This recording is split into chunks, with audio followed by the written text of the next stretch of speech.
Auburn baseball is on the air.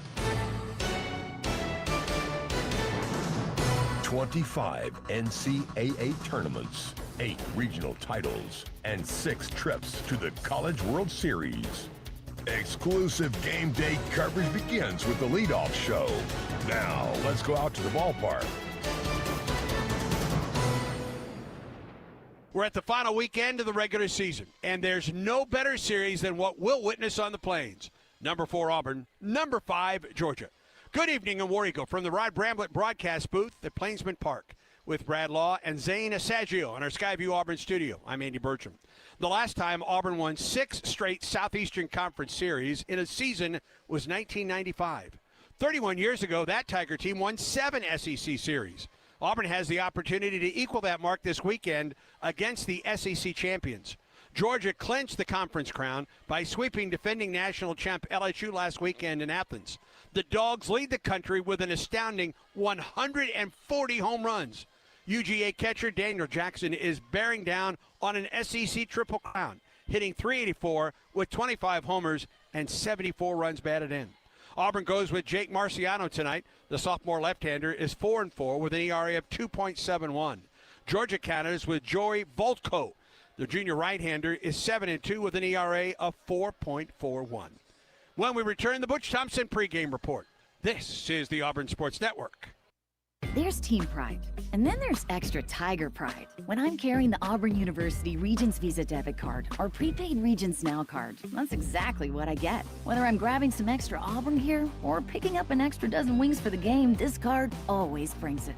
Sometimes I get an extra War Eagle from the cashier too. Visit Regents.com/Go Tigers to get yours. Extra changes everything. And at Regions, Extra is our ordinary. Official bank of the SEC, member FDIC. Here's a clip from a recent Talking Tigers podcast with Andy Bertram. Director of the Outlive campaign, Jackie Pearl. Last season, we were able to give $350,000 to 12 different cancer support organizations across the state. And I would love to see that grow because there are so many organizations across the state doing so much. But it's a testament to the support that the Auburn family has given both the basketball program in the last decade and the fact that we know cancer touches everyone. Absolutely. There's not a person that I know that doesn't have somebody that they know that has not been impacted by cancer. And so it's something everybody can relate to. Sport is a place that brings everybody together. And so in a way, it does kind of go hand in hand. New episodes of the Talking Tigers podcast are released Mondays, wherever you listen to podcasts. Subscribe to the Talking Tigers podcast exclusively from the Auburn Sports Network. Are you ready for your winning moment? Find it at Wind Creek Casino, where the action never stops. Hottest games, loosest spins, more ways to win. We've got the highest payouts and the most epic rewards. At Wind Creek, there's a win waiting for you around every corner. Wind Creek Casino. Find your winning moment. Gambling problem? Call 1-800-GAMBLER.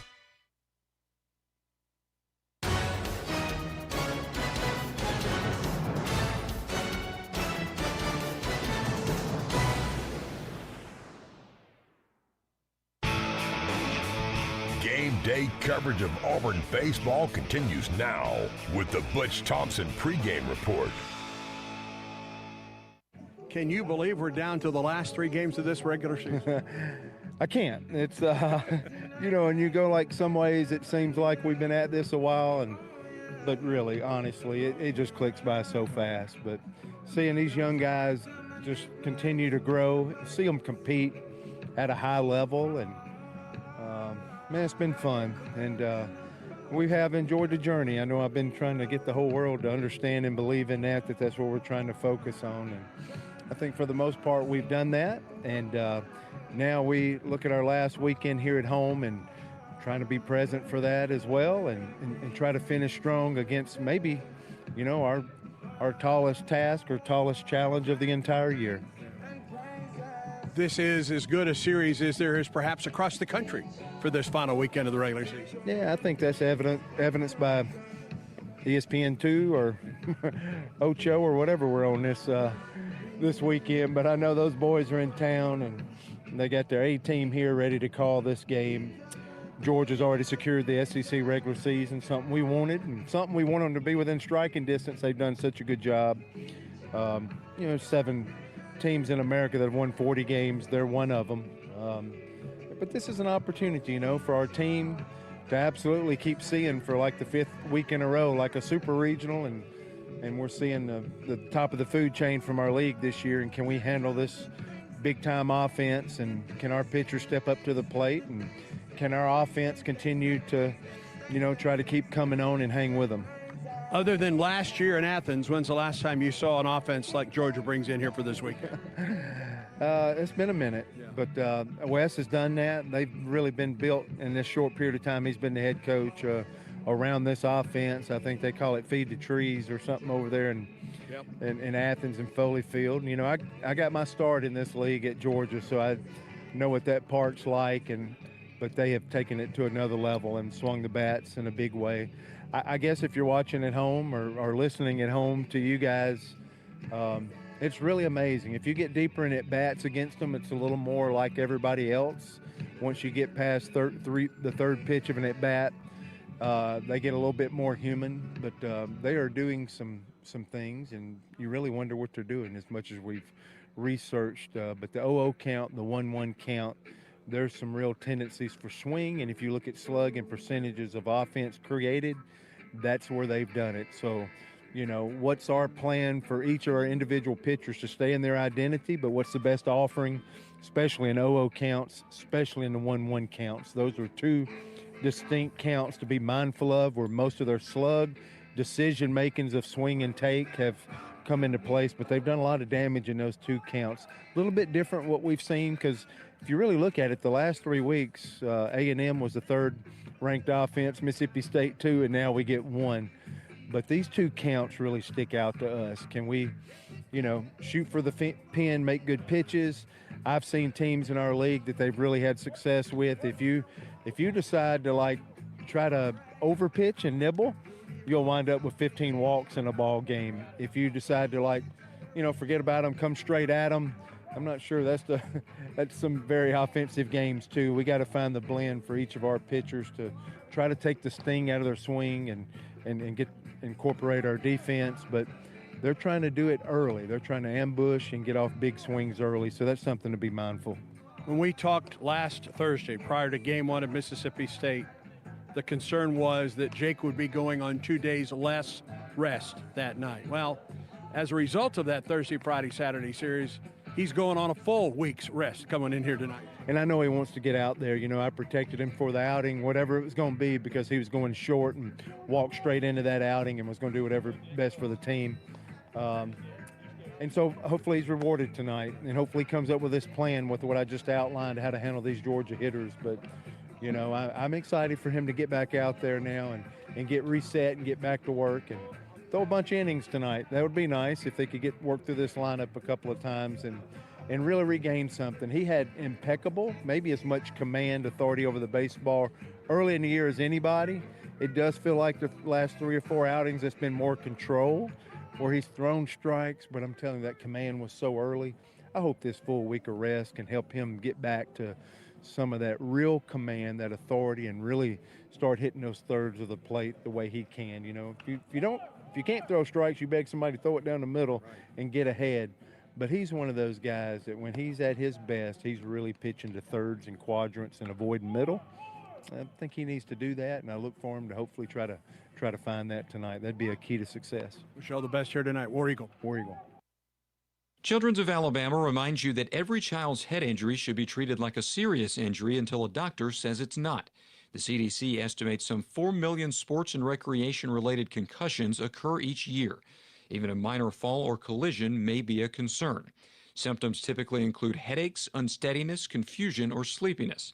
To find out what to do in case of a suspected concussion, visit childrensal.org/concussion and always dial 911 in case of an emergency. Thinking about starting weight loss treatment? GoodRx is here to help.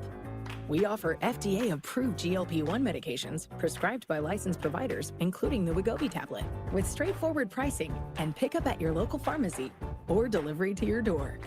All from America's #1 prescription app. Go to goodrx.com/weight-loss to get started. GoodRx is not insurance. Cancel anytime. #1 prescription app ranked by a third-party study.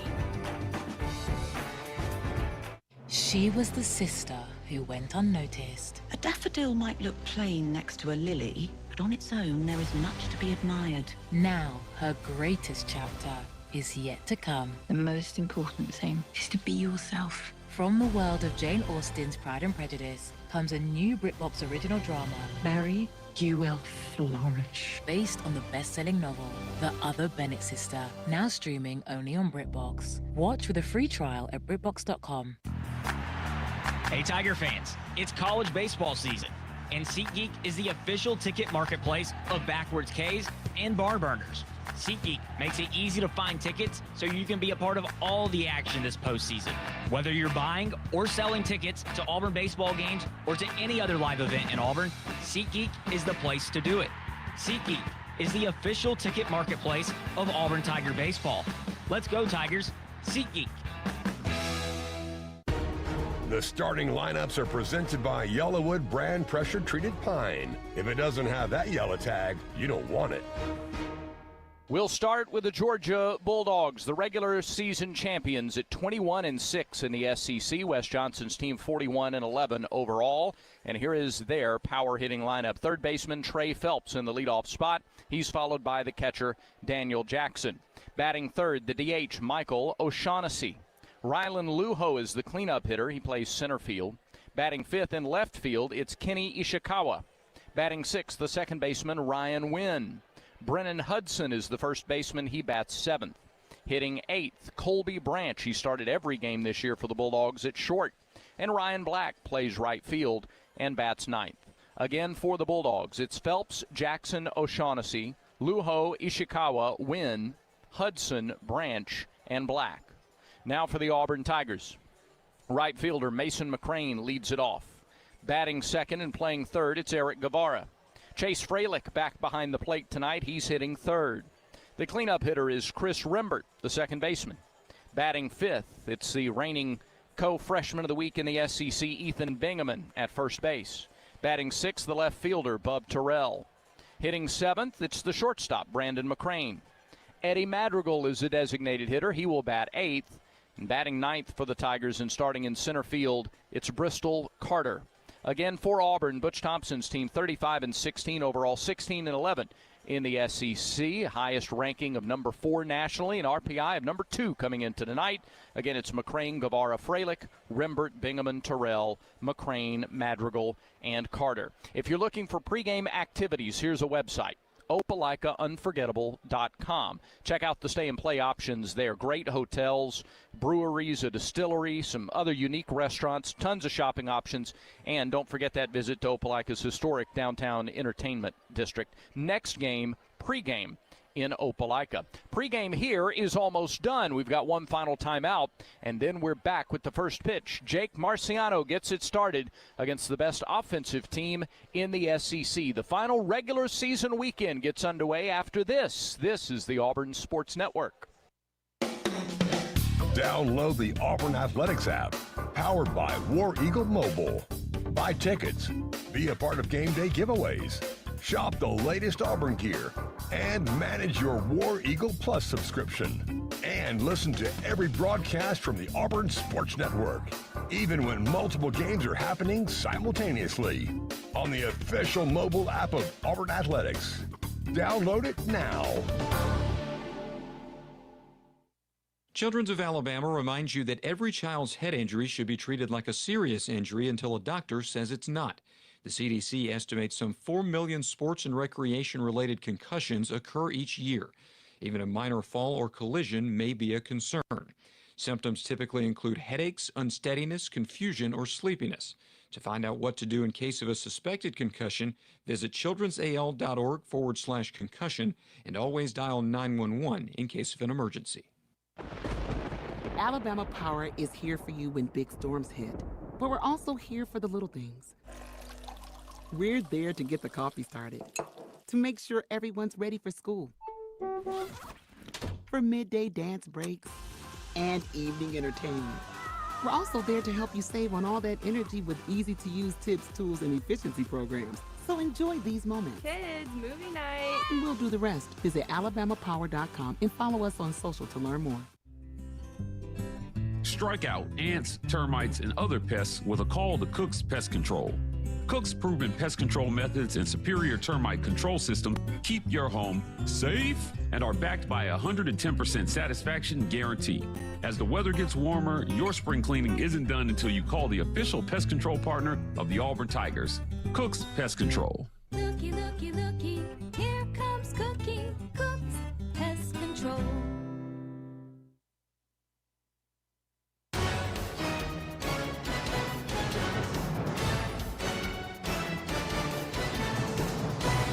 The Auburn Tigers are on the field, and we're almost ready for baseball. Jake Marciano, the starting pitcher tonight, 6'3", 180-pound sophomore left-hander, transfer from Virginia Tech, originally from Bayville, New Jersey. He's 4-4 in 13 starts with a 2.71 earned run average. 69 2/3 innings for Marciano, 54 hits, 26 runs, 21 of them earned, 13 walks, and 91 strikeouts. Opposition hitting .210 against Jake Marciano. We'll set the defense after we pause 10 seconds for station identification on the Auburn Sports Network.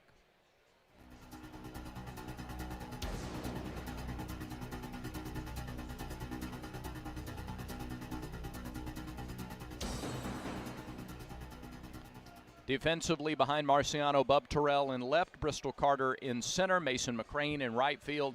Along the infield, it's Eric Guevara at third, Brandon McCrane at short, Chris Rembert at second. First baseman's Ethan Bingaman, and Chase Freilich back behind the plate, the Georgian native. Jake Marciano ready to work against Phelps, Jackson, and O'Shaughnessy. And here to get this top 5 series started, the voice of the Tigers, Andy Burcham. Brad, thank you very much. And our first pitch weather forecast is presented by Jackson Services. When your comfort quits, Jackson Services shows up. Heating, air, and plumbing done right the first time. Family owned since 1973. Call Jackson Services today and feel the difference. Jackson Services, delivering comfort, creating trust. 73 degrees at game time tonight. Mostly clear skies overhead. Very little wind to speak of. Northwest, 9 miles per hour. And right now, the flags at the ballpark are very still. As Trey Phelps steps in, third baseman, leads it off for Georgia and takes the first pitch off the outside corner for ball one. Batting .324, 18 homers, and 52 runs batted in. To kind of put in perspective what this team can do offensively. 5 of their 9 starters would lead Auburn in home runs by a bunch. And Phelps goes after the second pitch and fouls it back, a ball and a strike. And now the count 1-1. Butch Thompson in his visit to you, I thought a really interesting comment about Georgia's offensive style. They're looking at first pitches and 1-1 counts. 1-1. Changeup missed high and outside. Umpires tonight, Mayhew Edwards behind the plate. Scott Kennedy at first, Derek Malika at second. He is the crew chief, and Hank Himonen is down at third. 2 balls and a strike to Phelps. Jackson and O'Shaughnessy to follow the pitch. There's a strike, the ball and a strike.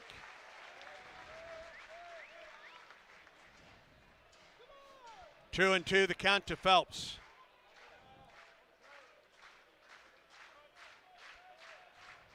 Over the top of his glove. The wind and the pitch. A little bit up. The count goes full to Phelps.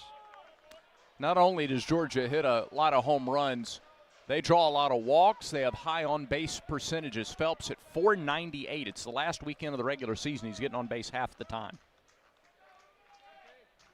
Marciano, the 3-2 pitch. Phelps chops it foul between the third base coach's box and Eric Guevara, the Auburn third baseman. Locating the changeup, really important, and just staying off balance. You can't let Georgia zero in on fastballs or change. You can't let them zero in on any one pitch.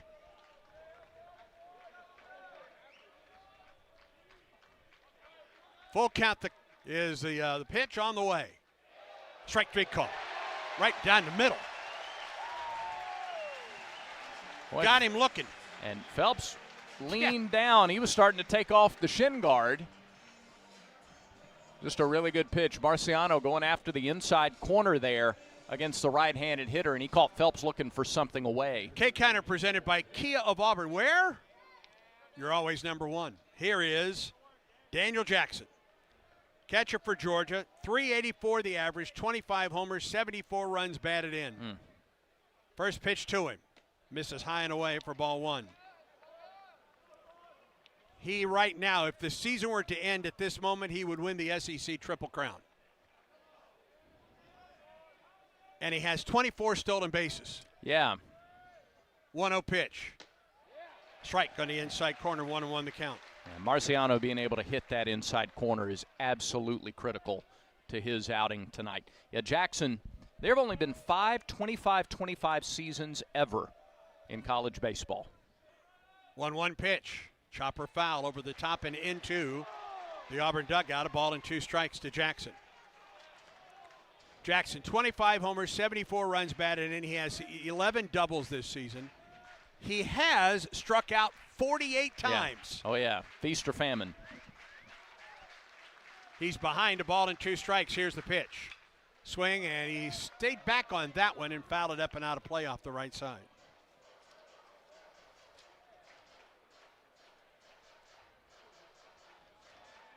Vance Honeycutt of North Carolina did it twice.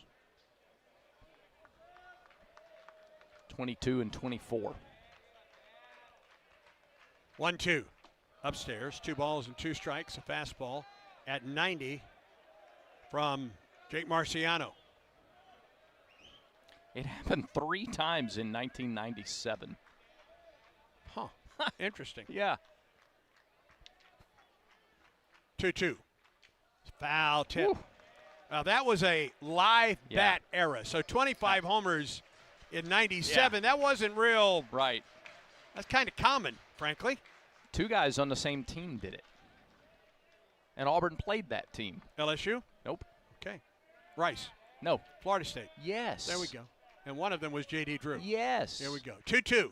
High and away, 3 balls and 2 strikes, and Marciano has gone full to both Phelps and now Daniel Jackson. He struck out Phelps.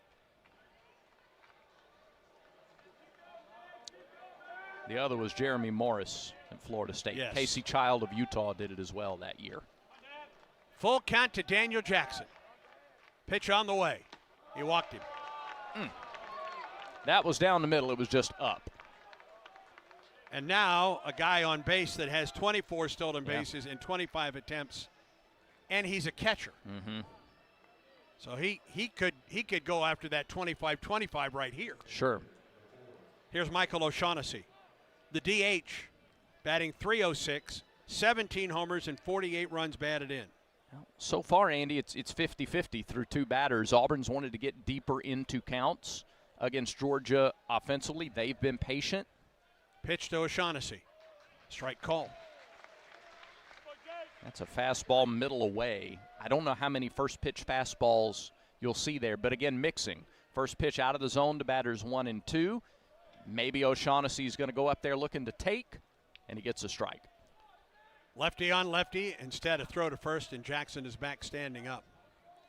Jackson, 6'2", 200 pounds, out of Sandy Springs, Georgia.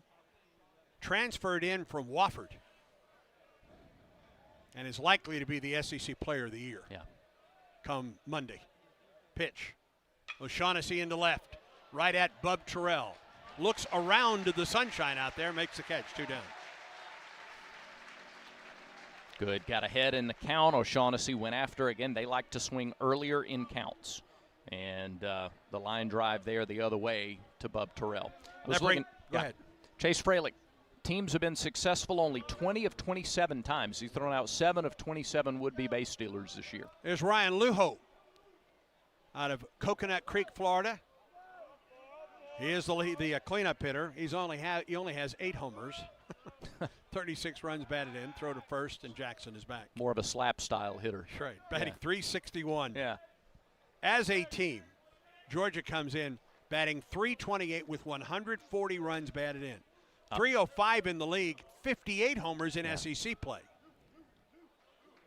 2 outs, a runner at first. The pitch, Luho off the end of the bat at the first base line. Bingaman will take it to the bag, and the inning comes to a close. No runs, no hits, no errors. A man left for Georgia. Auburn comes to the plate in the bottom of the first, and this is the Auburn Sports Network. Where were you when this happened? 4-3 Auburn, 2 outs, bottom of the ninth, Super Regional Championship game. Burkhalter comes set. Here's the 3-2 pitch. He struck him out! He struck him out! The Tigers are going to Omaha! And the Tigers dogpile in Corvallis! Don't miss the next heart-pounding moment. This is your home for Auburn baseball, the Auburn Sports Network. Hey Tiger fans, it's college baseball season, and SeatGeek is the official ticket marketplace of Backwards K's and Barn Burners. SeatGeek makes it easy to find tickets so you can be a part of all the action this postseason. Whether you're buying or selling tickets to Auburn baseball games or to any other live event in Auburn, SeatGeek is the place to do it. SeatGeek is the official ticket marketplace of Auburn Tiger baseball. Let's go Tigers, SeatGeek.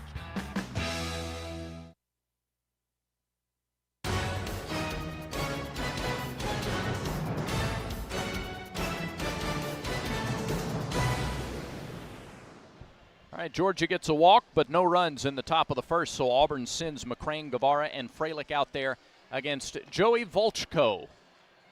Volchko, 6'4", 225, a junior right-hander out of Visalia, California. He started out at Stanford, spent his first 2 years with the Cardinal, transferred in. This is his first season with the Bulldogs. Volchko this year 7-2 in 13 starts, with a 4.41 earned run average, 65 and a third innings pitched, 61 hits, and 35 walks allowed. 34 runs, 32 of them earned. He has struck out 81 batters in 65 and a third innings. He has thrown 7 wild pitches. He's hit 6, and teams are batting .248 against Joey Volchko. Defensively, Kenny Ishikawa in left, Rylan Lujo in center, Ryan Black in right.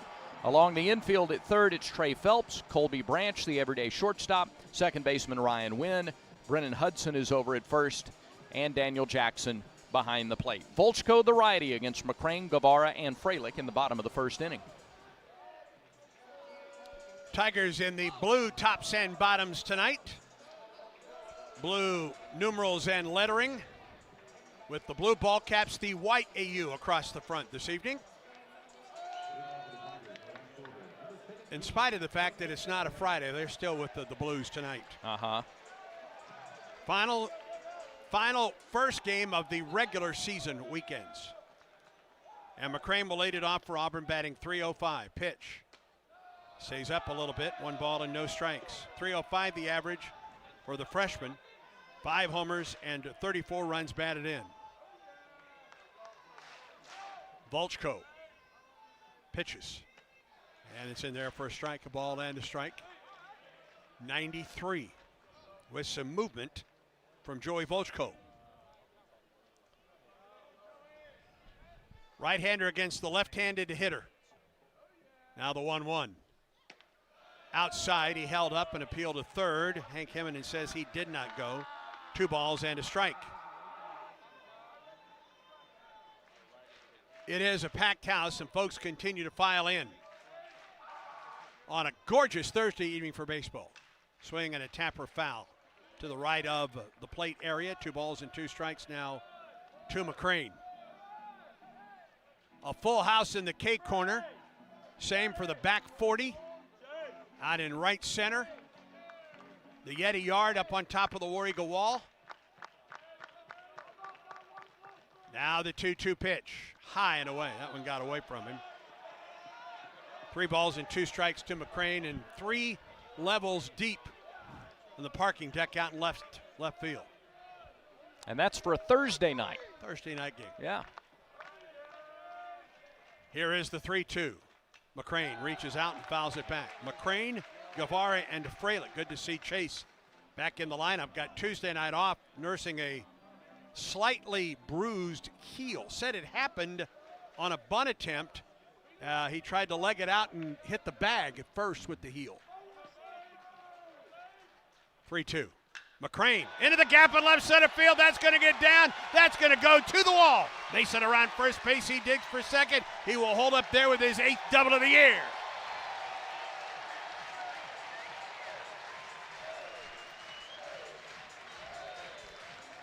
Didn't try to do too much. No, that's it. Let the velocity do the work. It was at the knees, a little away from the middle. Still a really good spot for McCrane, who has a powerful swing. Hit it out there in no man's land in left center. So a leadoff double for McCrane, and here is Guevara, a team leading .349 batting average, 11 homers, and leads Auburn with 45 runs batted in. McCrane edges away from second base. The stretch from Volchko on the pitch. And Guevara goes after a slider and comes up empty.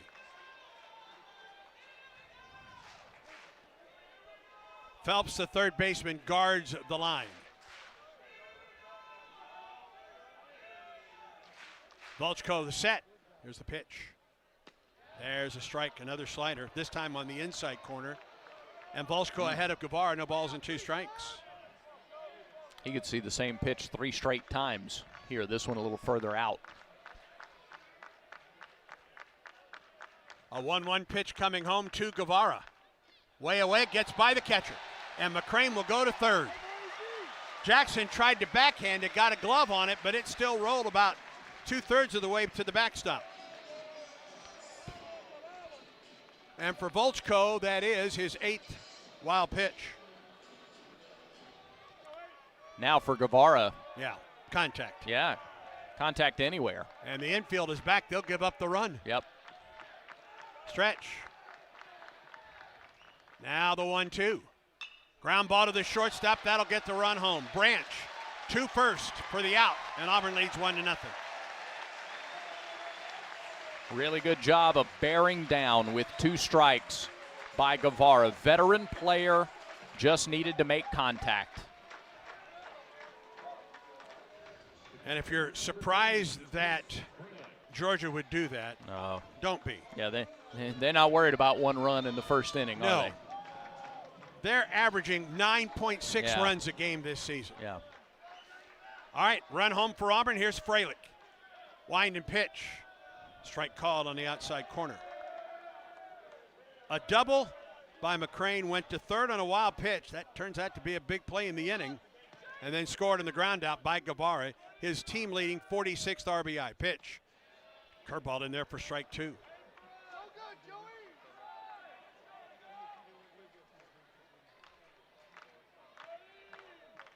Freilich batting .321, leads Auburn with 13 homers, 42 runs batted in. Pitch on the way. Swing, drive, into center. Lujo goes back, he's at the track. It's off the top of the wall. Oh. And Freilich will have to hold it first. Holy cow. That's about as far as you can hit it without it leaving the yard. Lujo got back there. Boy, that pitch was hung on an 0-2 pitch, wasn't it? Yeah, he's thrown a couple right over the plate. Lujo basically caught it off the wall. It bounced once and right back to him. Right under the Yellowwood logo. And Freilich at first, second hit of the inning for Auburn. And here's Chris Rembert. Volchko comes set, and the pitch way outside. Again, Auburn gets the leadoff man on base and scores. And is trying to do more damage in an inning in which it gets the leadoff man on base. Auburn had gone, 6 straight games going 1, 2, 3 in the first? Yes, 6 games in a row where they went in order in the first. Well, not tonight. Stretched by Volchko in the pitch. Ground ball through for a base hit for Rembert. Freilich, you can still see that Chase is a little bit hobbled as he goes into second. Runners at first and second, 1 out for Auburn here in the first inning. Well, Rembert continues his hot hitting. 2 hit games in 3 straight. He starts tonight with a base hit. And this is a trend. LSU got to Volchko last week for 7 runs on 7 hits and 3 walks in 3 1/3 innings. Here's Bingaman. Runners at first and second, 1 out for Auburn in the first, a run home for the Tigers. Stretched by Volchko. Here's the pitch. Right down the middle for a strike. Yeah, the question isn't, you're going to score on Georgia. The question is, can you hold them down reasonably? Can you keep them in the ballpark? Yeah. 0-1 to Bingaman. Here it is. Slider that missed outside, a ball and a strike. He has done a good job against the right-handers, getting to the inside corner, Yeah. but has missed off the outside edge. And if Auburn can see it away out of the hand, he can force him to stay middle in. 1-1. Chopper up the middle, shortstop. Field steps on the bag, throws to first, and it's a double play. Branch got the short hop and took it to the bag and then threw across for the double play. A run for Auburn on 3 hits, no errors. A man left for the Tigers. We're through 1. Auburn 1, Georgia nothing. And Auburn baseball continues in a moment. In 1977, Ford F-Series became Hey, the Zane. best-selling trucks in America. Yep. Do you have the same 33 phone million number you trucks had later, before? We've kept that title every year Will you since. check your text, And that's please? a formula we plan Thank on you. repeating. Ford F-Series, built Ford tough. The best-selling trucks in America for 49 years and counting. Based on 1977 to 2025 calendar year industry reported total sales. You've created a comfortable home office. Now let Carrier provide the cash bonus. For a limited time, you can claim up to $1,550 in cool cash rebates on a qualified Carrier home comfort system. There's never been a better time to upgrade to year-round premium comfort and energy savings. Carrier, turn to the experts.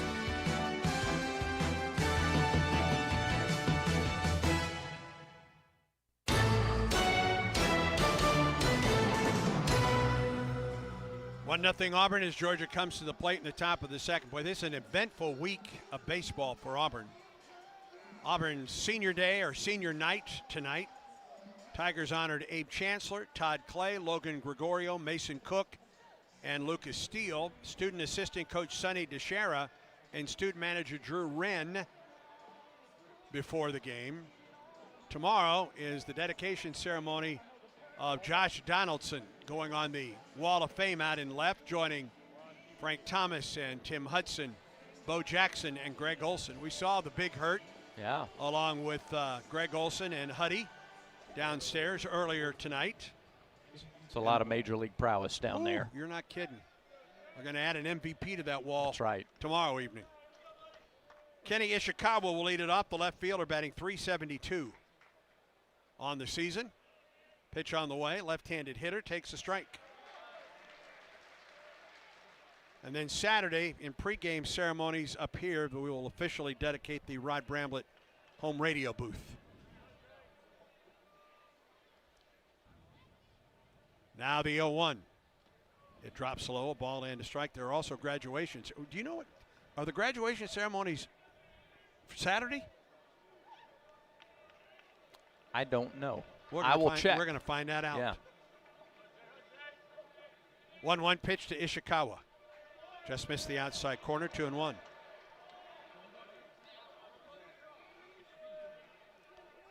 Wynn and Hudson to follow here in the second inning for Georgia. Tigers lead at 1-0.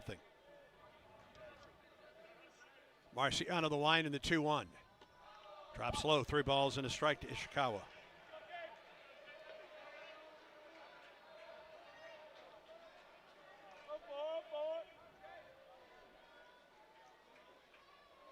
The graduation is tomorrow night. All right, there we go. 3-1 pitch. Drive into center field. Here comes Bristol Carter. He was playing up just a little bit, and it paid off as he caught that line drive off the bat of Ishikawa. Ishikawa just one home run. He's more of a contact hitter, more of a line drive hitter, and doesn't get the same kind of lift usually as the other Bulldogs in the lineup. So Carter was played in a few steps and then got a good read on that ball. One down here in the second inning. And that brings Ryan Wynn to the plate, the second baseman. .361 his average. 5 homers and 25 runs batted in. The pitch to him. Off speed, but it missed inside for ball 1. Saturday of Plainsman Plaza starting at 11 o'clock in the morning. 12:15 is Tiger Walk on Saturday. That's right. Got trading cards for fans. Ooh, 1-0. Missed up and out. 2 balls and no strikes. The count to Wynn.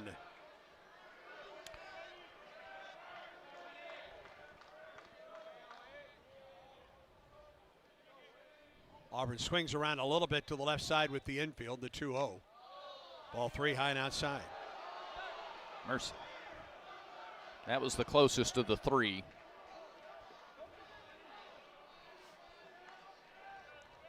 3 balls and no strikes to win. They're tuned. Well, 3-0 pitch down the middle for a strike. They didn't there, but they'll turn probably 2/3 of their guys loose on 3-0. Yeah. When you're averaging 9.5 runs a game, yeah, you tend to do that. Now he awaits the 3-1. Here it is. Pass ball on the inside corner for strike 2.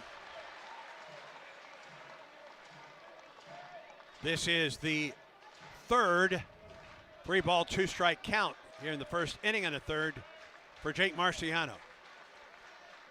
Works from the left side of the hill. 3-2 pitch. Just missed in. And it's a walk, a 1-out walk to win. Second walk earned by Georgia, and it brings Brennan Hudson to the plate.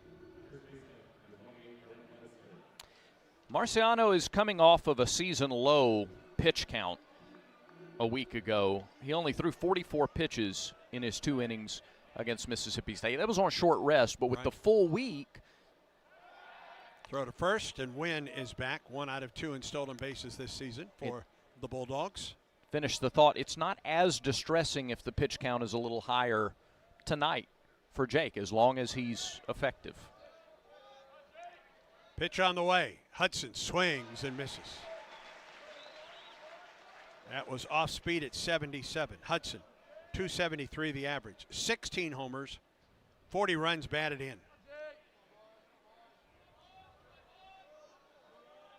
6'1", 222 from Cumming, Georgia. And a transfer from Georgia State. Throw over, and Wynn is back. Wynn only 1 stolen base on the year in 2 tries.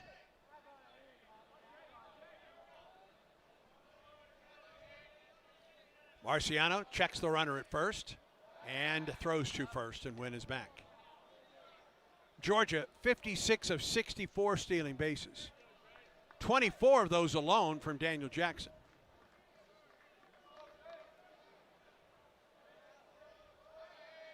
A 1 pitch. Hudson swings and misses. Again, off speed at 77. Yep. And it's 0-2. They love ambushing fastballs early in counts.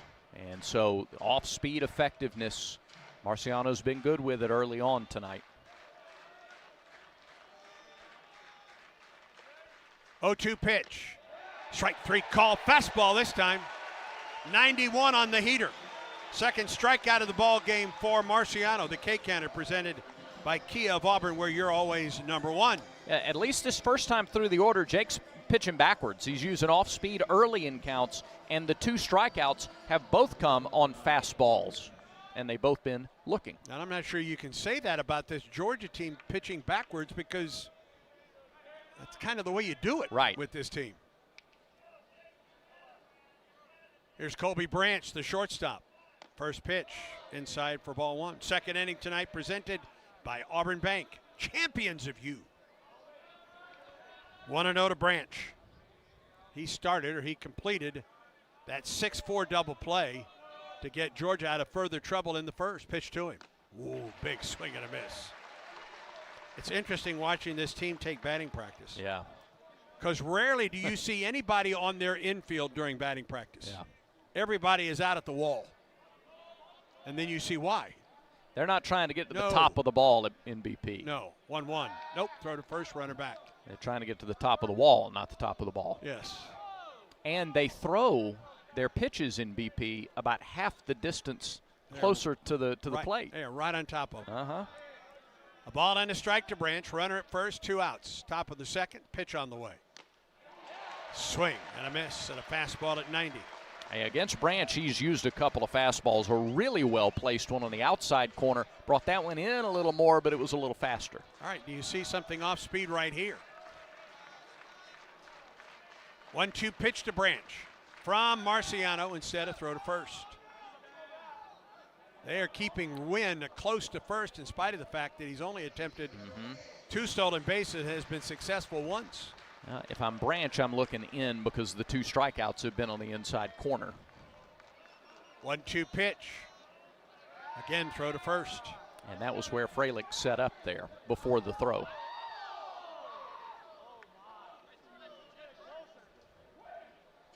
One nothing Auburn.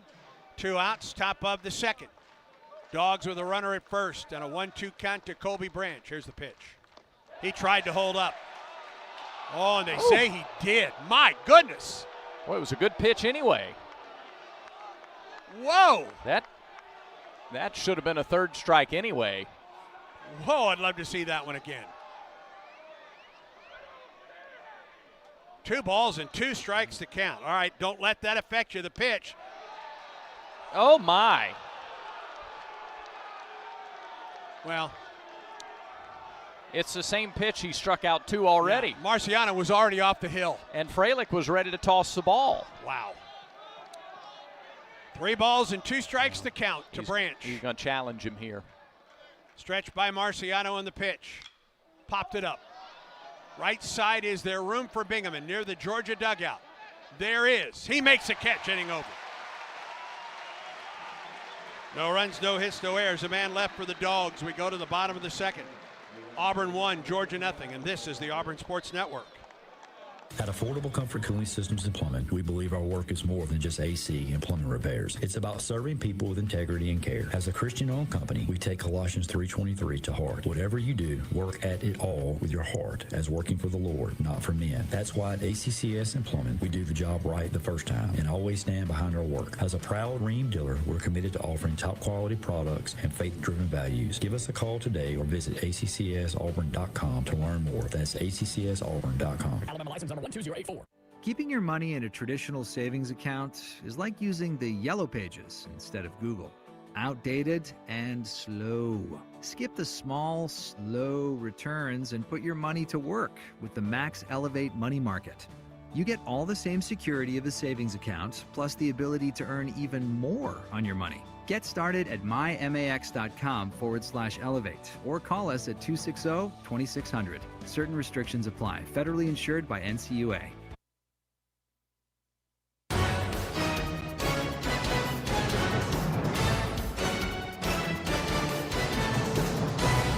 Auburn pounded out 3 hits in the bottom of the first, scored a run.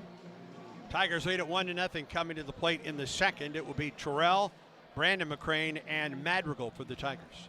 Auburn baseball brought to you in part by Wind Creek Casino, where the action never stops. Hottest games, loosest spins, more ways to win. Wind Creek Casino, find your winning moment.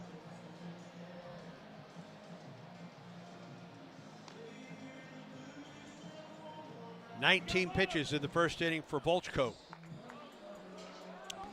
One of the great parts of the last weekend when you're playing for something is scoreboard watching. Yeah. Yellowwood's going to get their money's worth tonight because there are lots of games. In fact, ours was the last game in the league to start. And everybody is playing tonight. Right.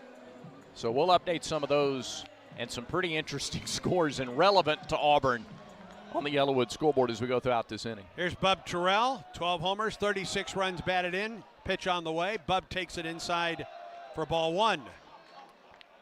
Mississippi State leads Texas A&M in the 4th inning, 14-2. My goodness. 1-0 pitch. Strike call to Bub. Alabama and Ole Miss, they're tied at 2 in Tuscaloosa in the bottom of the 5th inning. Through 3 in Austin, Texas and Missouri are tied at 1. 1-1 to Terrell. In there for strike 2.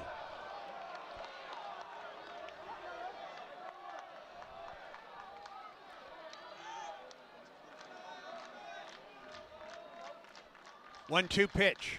Bub swings and misses. First strikeout of the night for Volchko. Got him on a slow curve.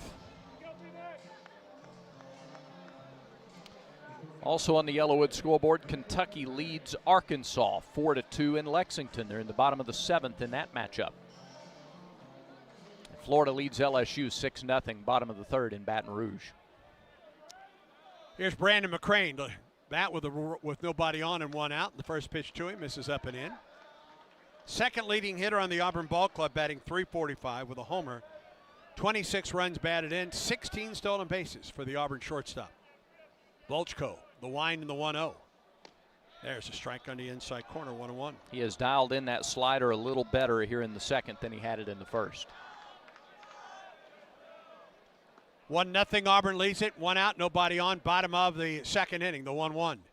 Off the end of the bat, foul to the right side by Brandon McCrane.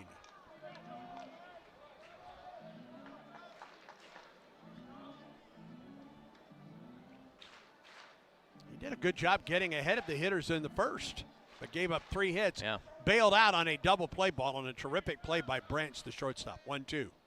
Swing and a miss. And it's the breaking ball that has gotten both the lefty Terrell and the righty McCrane. They just threw the ball into right field. You hear the crowd, and Daniel Jackson airmailed his throw into right field. 2 outs, nobody on for Auburn. And here's Eddie Madrigal. Auburn DH batting .257, a homer, 6 runs batted in.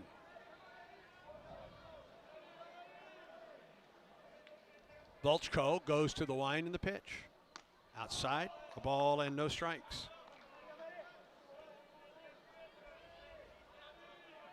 Bristol Carter, the number 9 hole, waits on deck for Auburn. Madrigal can do something with 2 outs. Pitch to him. Chopper foul at the plate to the backstop. 1-1.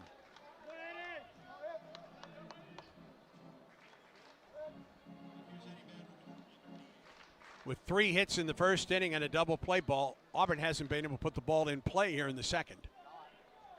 1-1 pitch. Madrigal tried to hold up. He did not. 1 ball and 2 strikes to Eddie Madrigal.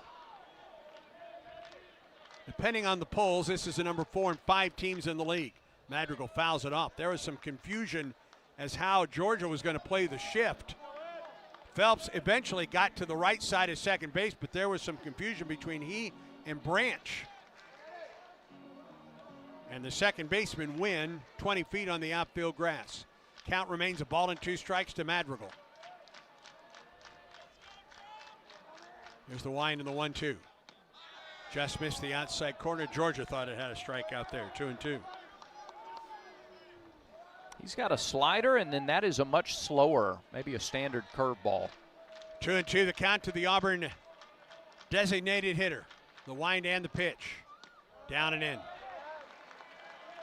3 balls and 2 strikes. A packed house tonight at Sanford Stadium, Hitchcock Field at Plainsman Park. Inside and outside this ballpark tonight. Yeah. A 3-2 pitch coming home to Eddie. Foul tip into the glove of Jackson. And Volchko strikes out the side for Auburn in the second. We're through 2. Auburn 1, Georgia 0. Auburn baseball continues in a moment. If you are a fighter, Modelo is your reward. So listen close. You put up with a lot, but you always hold it down for your people. You are strong, you are fearless, you are the baddest on the block. You are an elbow grease factory, a force of nature. You are not to be reckoned with. You are a ride or die, a powerhouse of productivity. You are a fighter, and Modelo is your reward. You've earned every last drop of this rich golden lager, so raise it up high. Modelo, the mark of a fighter. Drink responsibly. Beer imported by Crown Imports, Chicago, Illinois. Strike out ants, termites, and other pests with a call to Cook's Pest Control. Cook's proven pest control methods and superior termite control system keep your home safe and are backed by a 110% satisfaction guarantee. As the weather gets warmer, your spring cleaning isn't done until you call the official pest control partner of the Auburn Tigers, Cook's Pest Control. Looky, looky, looky, here comes Cookie, Cook's Pest Control. Back to the ballpark for more Auburn baseball. Top half of the third, Auburn 1, Georgia 0. 9-1 and 2 hitters for the Bulldogs in this third inning. 38 pitches for Marciano through the first 2 innings. Has given up a 1-out walk in each of the first 2 innings. That runner has not moved beyond first base, however. Couple strikeouts on the night for Marciano, and he'll get Ryan Black, the right fielder. Black is hitting .305 with 8 homers and 28 runs batted in. Then the top of the order, Phelps and Jackson. A run on 3 hits for Auburn. No runs, no hits, a couple walks for Georgia.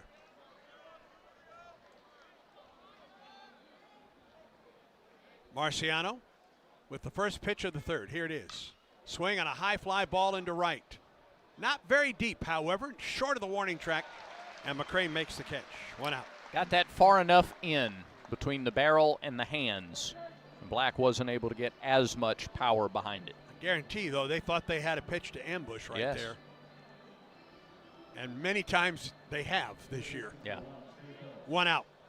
And here's Trey Phelps, a strikeout victim in the first. All right, second time through the order. How much does Marciano vary his pitching strategy from that first time through? First pitch to Phelps. Ground ball left side. Deep in the hole, McCrane throws across his body to first. It's not in time. It's a single. Cue shot, slow roller right between Guevara and McCrane. Not much else McCrane can do. I'm sorry. As it turns out, the only play Auburn had was if Guevara gets it first. Right. Coming across. It's a good play by McCrane. He just couldn't throw out the speedy Trey Phelps at first. And now here's Daniel Jackson with a runner at first and 1 out in the third.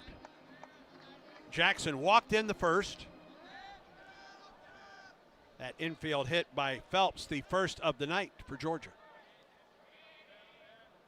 Stretch and the pitch to Jackson. Swing and a miss. Took something off of that one at 75. Started him with the changeup, got the swing and the miss. That's 3 first pitch swings for Georgia in this inning as well. Right. Phelps gets his lead at first. He's 7 of 7 this season, stealing bases. The pitch. Inside with the fastball. 1-1 the count.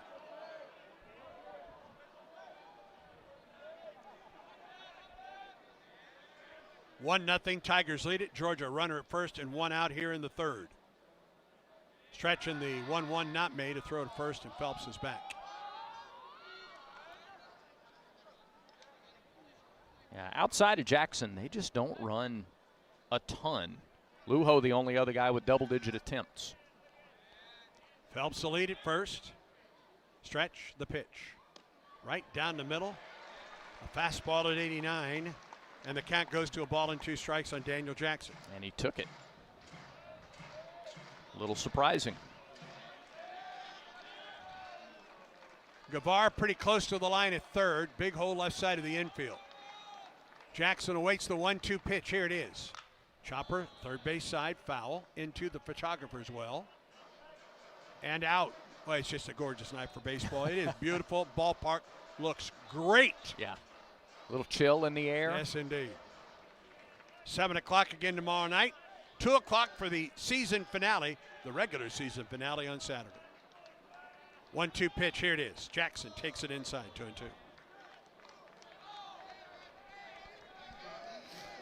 Not a bad idea. See if he comes back to the outside corner with the fastball or with the change. Phelps the lead at first with 1 out here in the third. Stretched by Marciano. 2-2 pitch. Swing and a miss. He got Jackson. It's exactly what he did. He went down and away for his third strikeout of the night. The K counter presented by Kia of Auburn, where you're always number 1. They keep waiting on the fastball, and Jake has been really judicious, and he's located the fastball when he has used it. No chance to take a breath, however, because here's Michael O'Shaughnessy. Lined it hard, but right at Bub Terrell and left in the first inning. 2 outs and a runner at first for Georgia. Comes the pitch. Missed low and away, a ball and no strikes to O'Shaughnessy. 17 homers and 48 runs batted in. He's hitting .304 this season. And good with 2 outs. He's hitting .333 with 2 outs this season. Phelps gets a lead at first. He's there with 2 outs. The pitch. Outside. 2 balls and no strikes to O'Shaughnessy. I mean, 17 homers, 48 RBIs. Those are close to Ace Reese numbers from last week. Right. Who was far and away their leader. Their top 4 or 5 would far and away lead most clubs. 2-0 pitch. Strike on the outside corner. 2 balls and a strike to O'Shaughnessy. They've gone away, away, away. First 3 pitches in this sequence. 2 balls and a strike to count. Marciano peers in and comes set above the belt. Pitch as the runner goes. Swing and a pop fly. Foul left side. That'll get out of play. 2-2. Third inning tonight presented by the Vance Law Firm. At the Vance Law Firm, they say, dial 3 for me. 334-333-3333.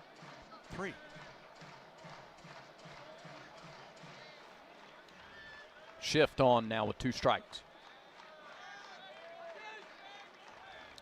Marciano comes set in the 2-2 pitch. Ground ball up the middle to the second baseman.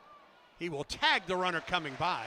Actually, that was the shortstop, so it's 6 unassisted on the putout. The inning comes to a close. No runs, a hit. No errors. A man left for Georgia. To the bottom of the third from Plainsman Park. Auburn 1, Bulldogs nothing. And this is the Auburn Sports Network. Here's a clip from a recent Talking Tigers podcast with Andy Burcham. Auburn baseball coach Butch Thompson. We've always been able to conquer or have a chance in our 10 years to win outside of that first year. But I think we got a chance to win the whole thing now because of all the things we're talking about. The build-up is greater, and I think last year's team's legacy will have a chance to manifest in 26, 27, 28.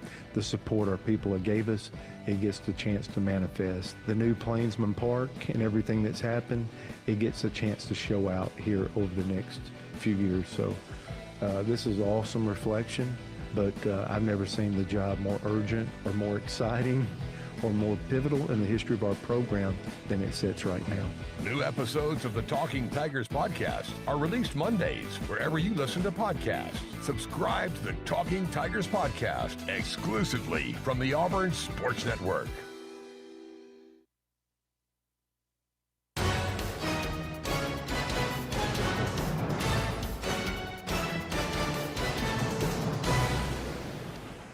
To the bottom half of the third, Auburn 1, Georgia nothing. Joey Volchko, 34 pitches. After he gave up a run on 3 hits in the first, he struck out Terrell, Brandon McCrane, and Eddie Madrigal in the second. He will get the 9-1 and 2 hitters for Auburn in the third. Carter, Mason McCrane, and Guevara. A run on 3 hits for Auburn, no runs, a hit for Georgia.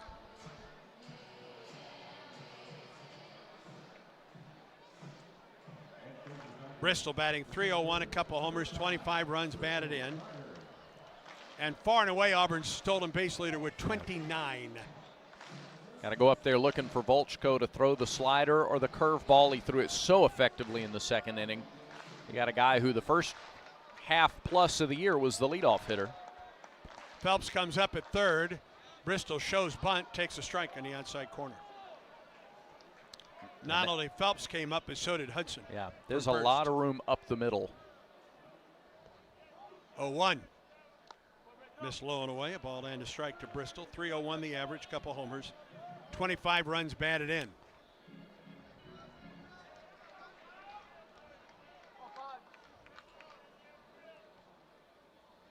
Here's the 1-1 pitch. Up and in to Bristol Carter, 2 balls and a strike. They have him positioned really well. Phelps hugging the line at third. They know Bristol several times this year has doubled right down that third base line over the bag. He awaits the 2-1 from Volchko. Ball 3 inside. Auburn would take a leadoff walk with this guy. He walks 1 about every 2 innings, and he hasn't walked anybody yet. He's due. He's gone to 3-1 now to Bristol Carter. Wind into 3-1. Bristol shows bunt, takes strike 2. A slider on 3-1. Yeah. He may feel like that's his best pitch right now. Full count to Carter. Wind and delivery. Swing and a drive into left. Ishikawa back, shy of the warning track, makes the catch for the first out.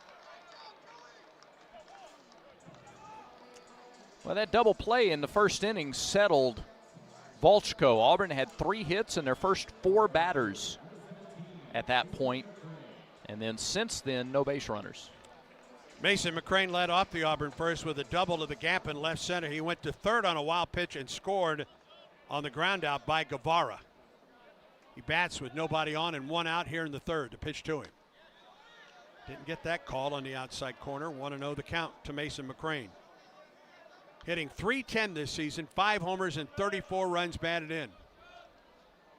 Now the 1-0. High and away, 2 balls and no strikes. He has not homered since his first at-bat of the Oklahoma series. That was after he homered 3 times in the Florida series. 2-0 from Volchko. Here it is. Swing and a miss. Down in the strike zone. 2-1. Yeah, 94 and down. McCrane took a shot there. 2-0. Gabe Gross likes his guys. He didn't mind him taking a big swing on a 2-0 pitch. Now a 2-1. Ground ball foul off the facing of the Georgia dugout. 2-2.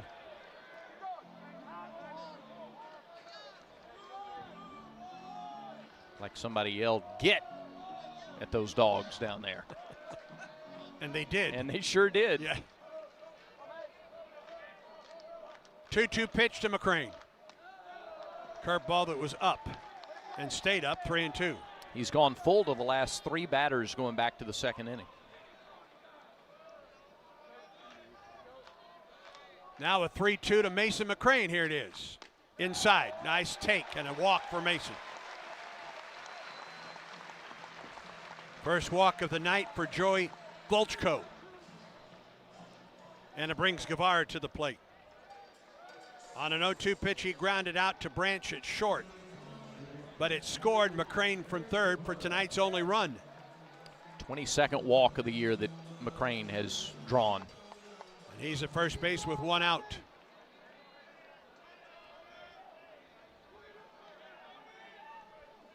Stretch. Here's the pitch to Eric.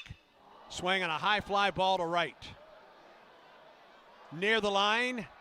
Makes the catch out there in right. Black with the catch. 2 outs. Started Eric with a fastball. And just ever so slightly behind it. Now 2 outs, and here's Chase Fralick. He singled off the wall in left center. Back in the first inning. McCrane gets his lead at first. 2 down in the inning. Stretch. Here's the pitch. Runner goes. Swing and a miss. Throw to second base. Not in time. 5th stolen base of the year for Mason McCrane. And the count is no balls and a strike. Love the aggressiveness there. If they throw him out, you got Fralick leading off the next inning.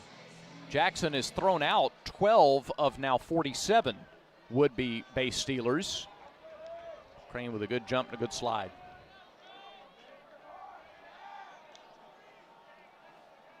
Off the stretch, the 0-1 pitch. Fralick takes it low. Jackson tried to bring it up. A ball and a strike to the Auburn catcher. Leads the Tigers with 13 home runs. Second on the ball club with 42 RBI. Has an opportunity right here with a runner at second and 2 outs. Here's the pitch. Inside. Well inside. 2 balls and a strike. Chase had a good series against Georgia last year in Athens. He was 3 for 13. Couple of homers. Drove in 4.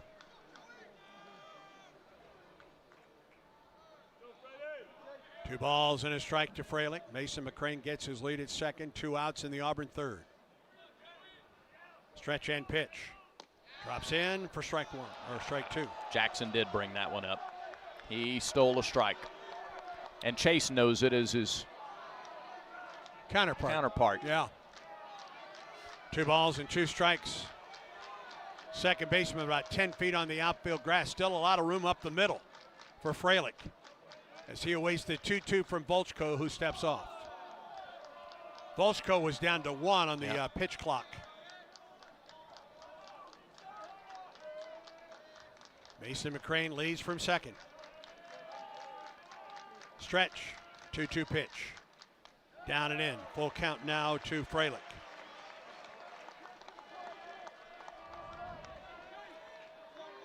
Chase handles fastballs inside pretty well. He doesn't think they're going to throw one of those, so if he sees it start in, he's assuming spin and laying off. McCrane leads from second. The 3-2 pitch to Fralick on the way. Curveball and a beauty. Strike 3, and he knew it. Inning comes to a close. No runs, no hits, no errors. A man left for Auburn through 3 at Plainsman Park. Auburn 1, Georgia nothing. Auburn baseball continues in a moment. This is the story of the one. As a procurement manager for a hospital system, she keeps every facility in her network stocked and ready. That's why she counts on Grainger to be her single source for thousands of products, from disinfectants to lighting, air filters, and more. And with fast, dependable delivery, Grainger helps her keep every facility stocked, safe, and running smoothly. Call 1-800-GRAINGER, click Grainger.com, or just stop by. Grainger, for the ones who get it done. Here's a tale of Becky. Didn't know what to do with new meds prescribed and no real cost clue. She squinted at prices, that can't be right. Then tapped GoodRx and saw the light. She can get a deal. Book telehealth if she feel.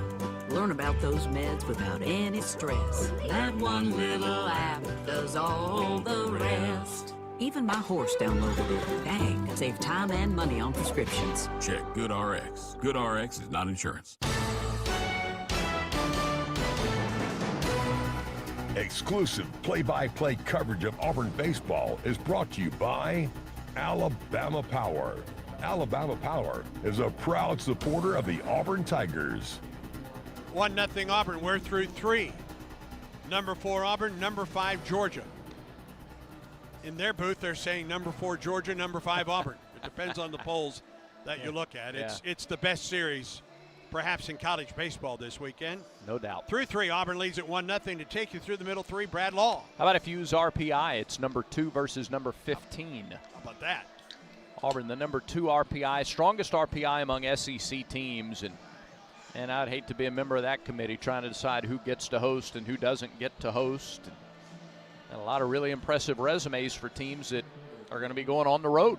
Hard for me to believe that these two teams will not be hosting in a couple weeks. Right. No, I think you can lock in these two as hosts. And you could just about probably lock in both of them as national seeds. Indeed.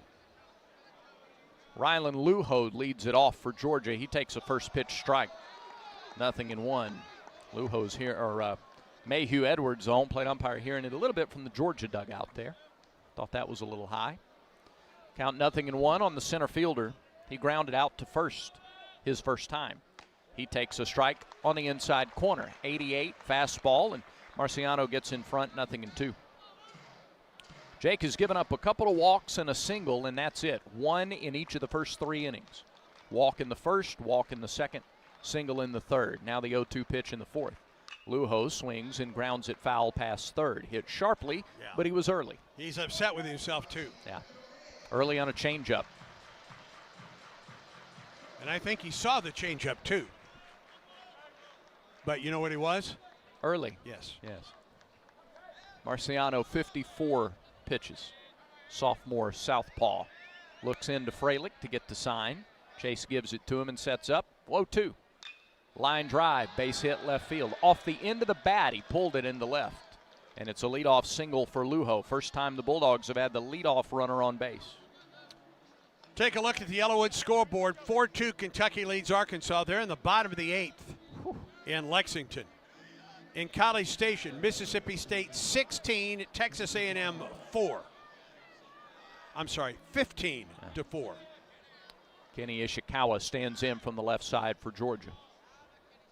He lined out to center his first time. Luho, 9 stolen bases. Ishikawa takes it outside for ball 1. South Carolina trails at Vanderbilt 8-1. That game is in the bottom of the 6th in Nashville. Lefty, Marciano comes set and deals. And misses low and away, 2-0. Ole Miss has gone ahead of Alabama, 3-2. That game is in the top half of the 7th in Tuscaloosa. Texas and Missouri tied at 1. Top half of the 5th in Como. I'm sorry, that is in Austin. Yep.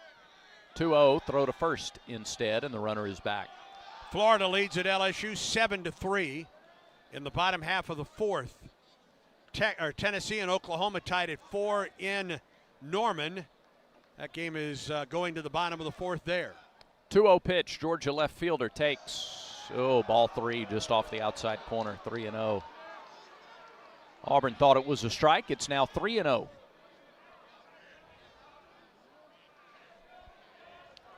Ishikawa came in with a .505 on-base percentage. He's worked a 3-0 count.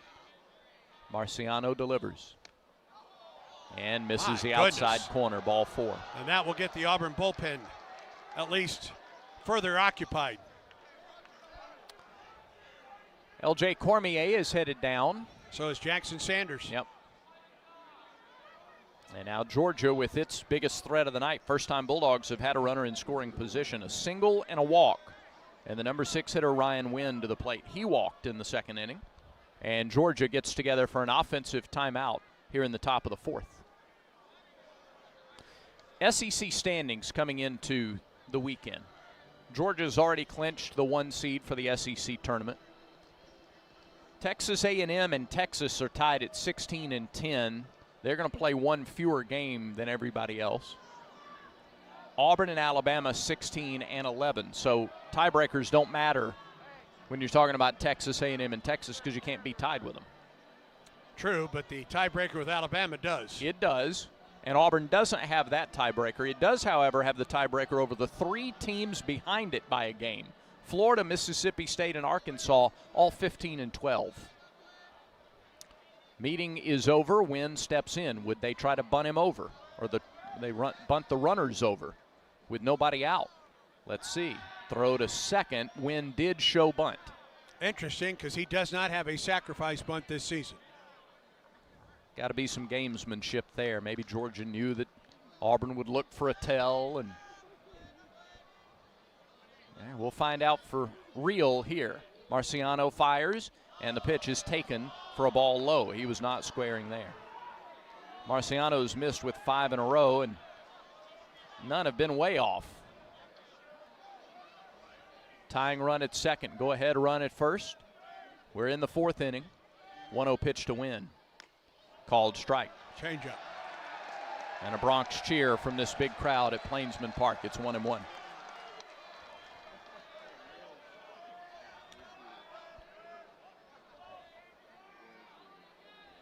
Marciano about to deliver his 62nd pitch, but first a throw to second. Let's pause 10 seconds for station identification on the Auburn Sports Network.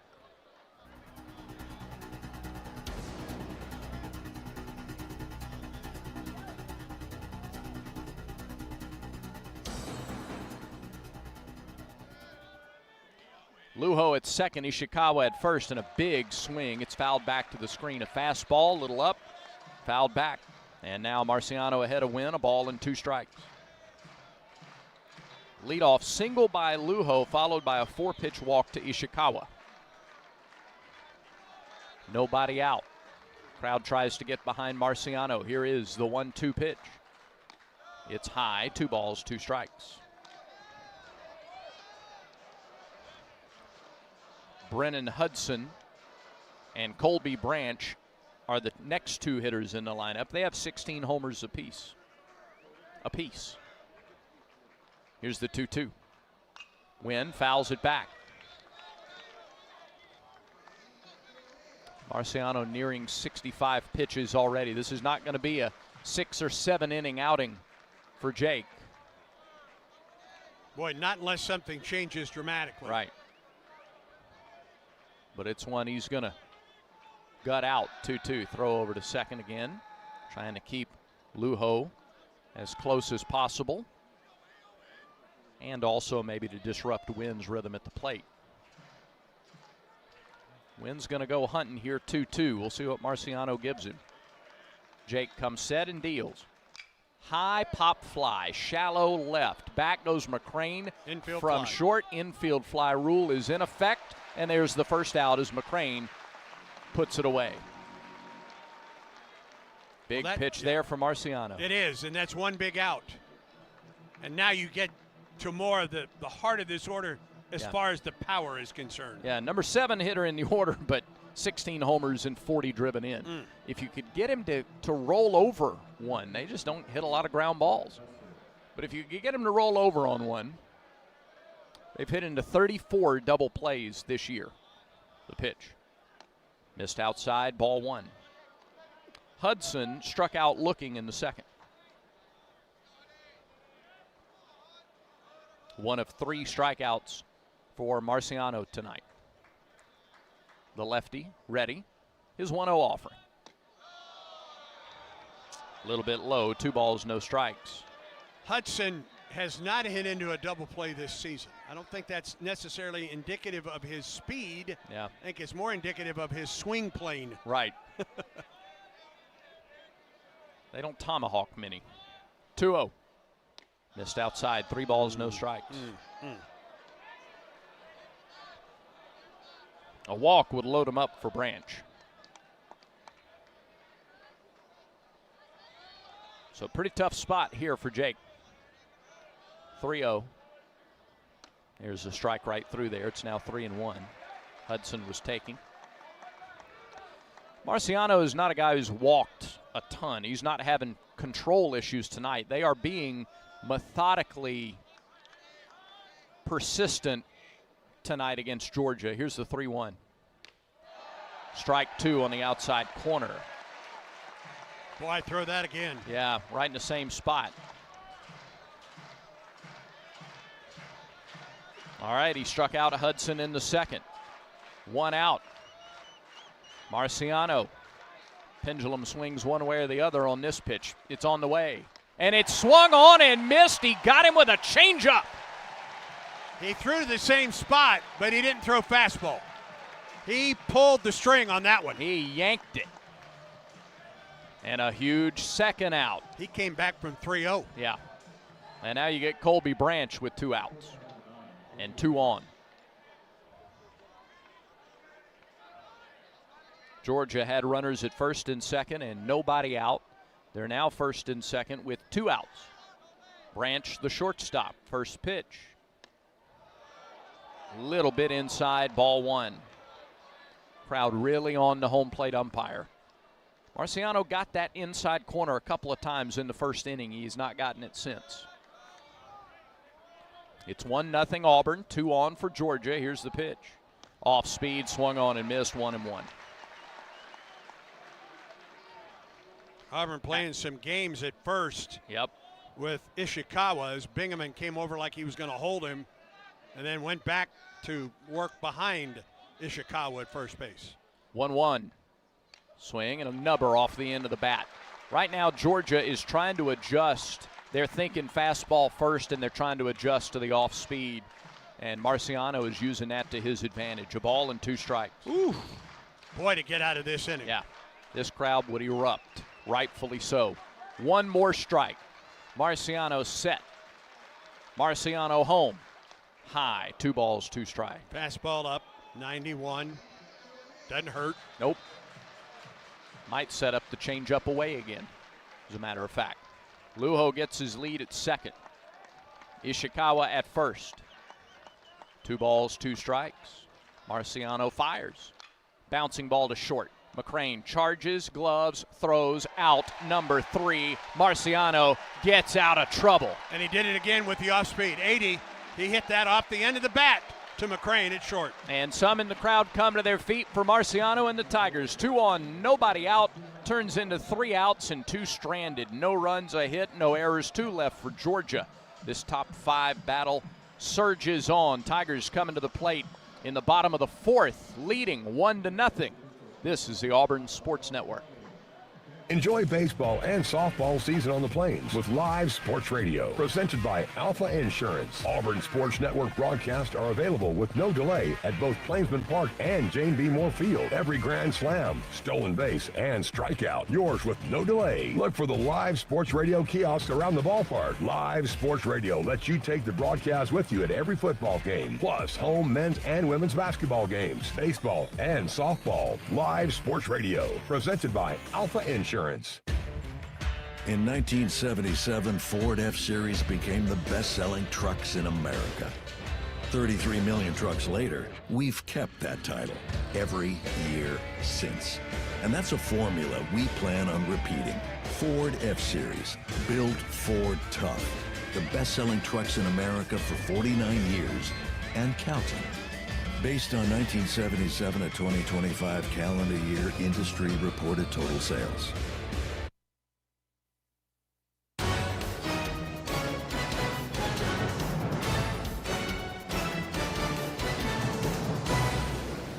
At Plainsman Park, where else would you rather be than right here for this top 5 series between Auburn and Georgia to close the regular season? A lot. Almost everything is going to be determined this weekend. Only the number 1 seed is clinched right now for the SEC tournament. Are you playing on Tuesday, or are you playing on Thursday or Friday for the first time?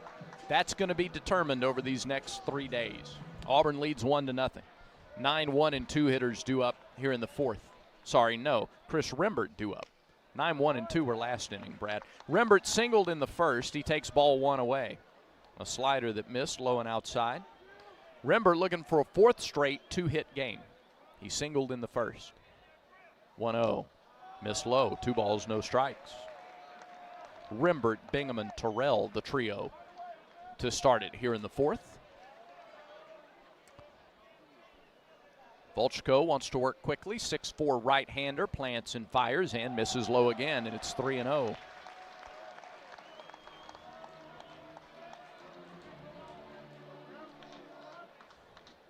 Bingham and stalks the on-deck circle. Rembert waits, likely taking here, we'll see. Big right-hander, deals, and gets the inside edge for a strike, 3-1. Boy, that's an easy 93. Yeah. He's changed his windup, too, since the first time through the order. 3-1. Swing and a fly up the right side, foul. He had a traditional over-the-head windup the first time through the order, and he's not doing that here in the 4th inning. He's got more of a quick set and then a high knee lift. Payoff pitch. Up and in, and Rembert draws a leadoff walk. Chris got ahead 3-0. And then Volchko worked it full, but then missed up and in. Second walk in as many innings for Volchko. And getting a little more onto his average for the year. Now here's Ethan Bingham, who grounded into a 6-3 double play. Auburn has not had a hit since that double play in the first inning. Couple of walks, but that's been it. First pitch to Bingham. Outside, ball 1. Listen to all things SEC, including live games and SEC This Morning. Tune to SiriusXM SEC Channel 374, streaming on the SiriusXM app as well. 1-0 pitch to the freshman first baseman. Here it is. Oh. Missed an off-speed hanger. He Fouled sure it up the right side. 1-1. Oh, goodness. Hadn't gotten many of those since the first inning. And he was just a little behind and under it. 1-1 the count. Rembert at first, nobody out. Punch it through the right side. Volchko deals and gets a strike. Good slider, 1-2. Volchko with 4 strikeouts on the night. Junior, transfer from Stanford, looks home and delivers. Swing, bouncing ball, foul past third. That was another hanger. Yeah, it was way up there. It sure was. It was on the top shelf. So we'll do it again. Still a ball, 2 strikes.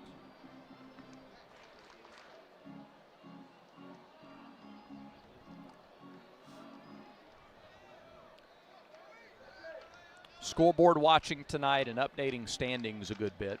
Not so much for regional hosting. First the 1-2. Nope, throw to first instead. Rembert back head first. But more SEC tournament seeding. Again, it's the second year of this single elimination format with all 16 teams. 4 games Tuesday, 4 games Wednesday. Here's the 1-2. Rembert goes. Bingham grounds it left side. 1 play only for Phelps, and his throw is low at first. It beats Bingham by an eyelash. It was hit off the end of the bat, a slow roller. Phelps had to charge throw on the run. It was low, picked up by Hudson for the out, sending Rembert, although I don't know they'd have had a double play chance there anyway. Runners at second with 1 out. For Bub Terrell. Career best 13-game hitting streak on the line for DeMarion tonight. Okay.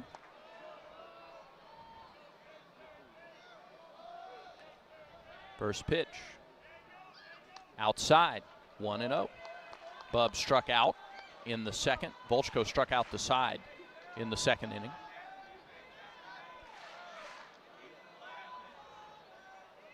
Volchko straightens up. His 66th pitch of the night is outside, maybe a little low, 2-0.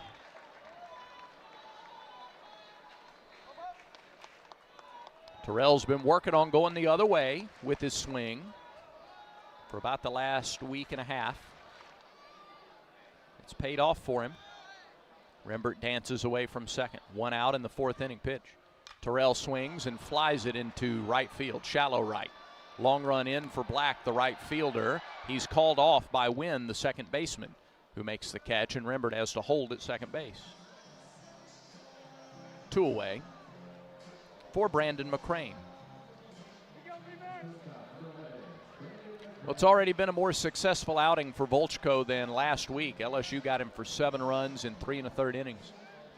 He walked 3, struck out 5. The 4 starts before last week, he threw 100 pitches or more and went 5 innings or more. First pitch to McCrane is in there for a strike, 0-1. McCrane hitting .341 at home this year. 4 doubles inside Plainsman Park. 0-1 pitch. Slider swung and missed, 0-2. So it'll take a 2-out, 2-strike hit from McCrane if Auburn wants to add to a 1-0 lead. Bottom of the 4th inning.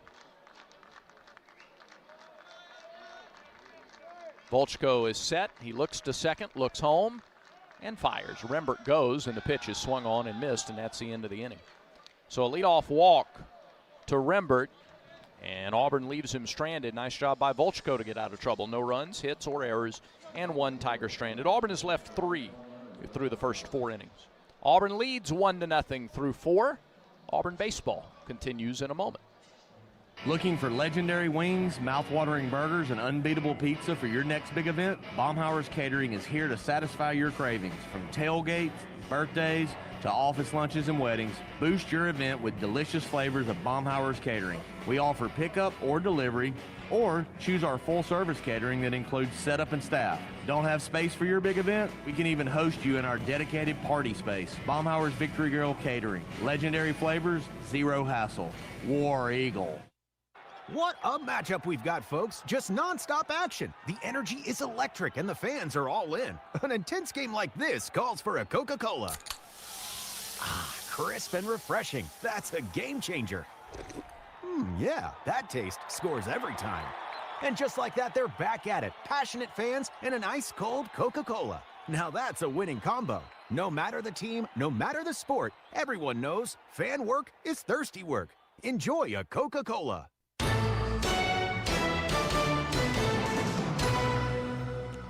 It's 1-0 Auburn as Georgia comes to bat in the top of the 5th inning. 9-1 and 2 hitters for Georgia are due up. Black, Phelps, and Jackson. 5th inning presented by Southern Union. Move seamlessly to Auburn to complete your bachelor's degree in selected programs by taking courses at Southern Union and Auburn concurrently at Southern Union's tuition rates.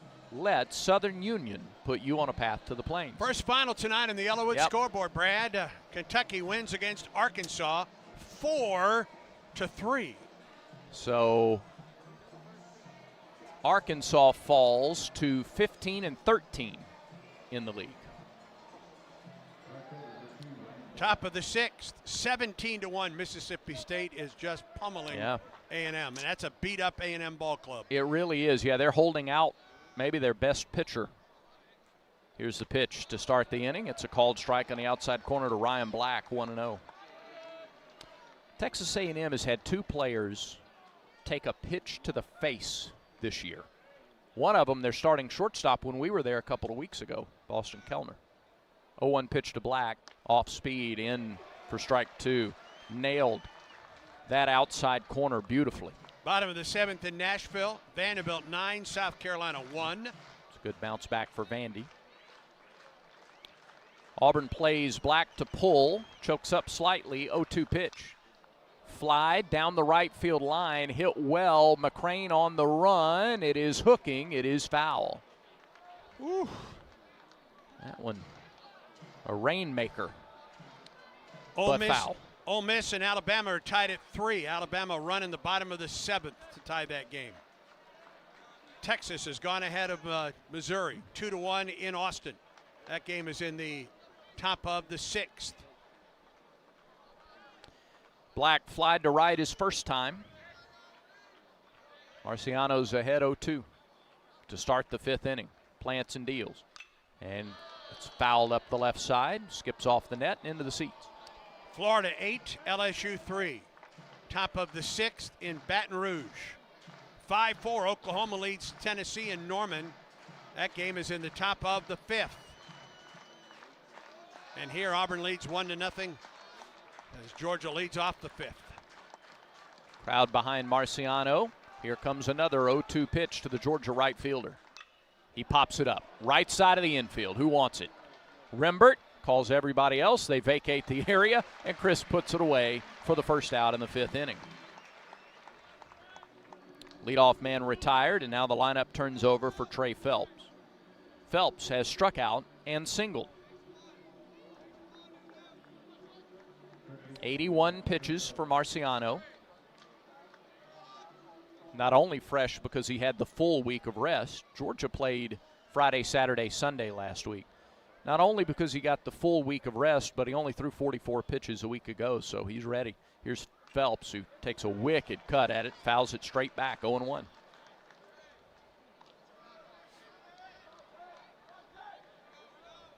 Coach Thompson mentioned it in the pregame visit with Andy. Nobody sharper the first 4 to 6 weeks of the season than Jake Marciano. I think at one point he had a 9-to-1 strikeout to walk ratio.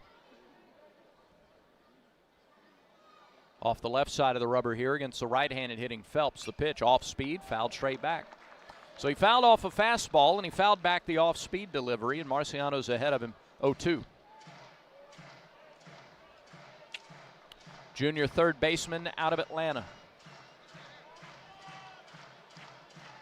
A lot of options here for Marciano. Pitch clock is at 7 as he holds the glove to his face. Into the wind, the pitch. Upstairs. Waste pitch for Marciano, setting something up. 1-2. Auburn got a run in the first, and that is the only scoring so far. We're now in the 5th. 1 out, nobody on. 1-2 delivery. Swing and a miss, strike 3. He blew the fastball by him. Phelps down on strikes for the 2nd time. It's the 5th strikeout for Marciano. K-Counter presented by Kia of Auburn, where you're always number 1. Fastball and slightly elevated. Yep. Now Daniel Jackson. Jackson has walked and struck out.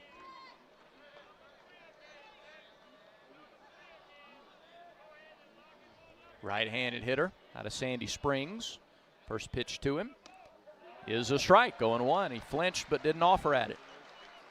Fastball, little top part of the zone.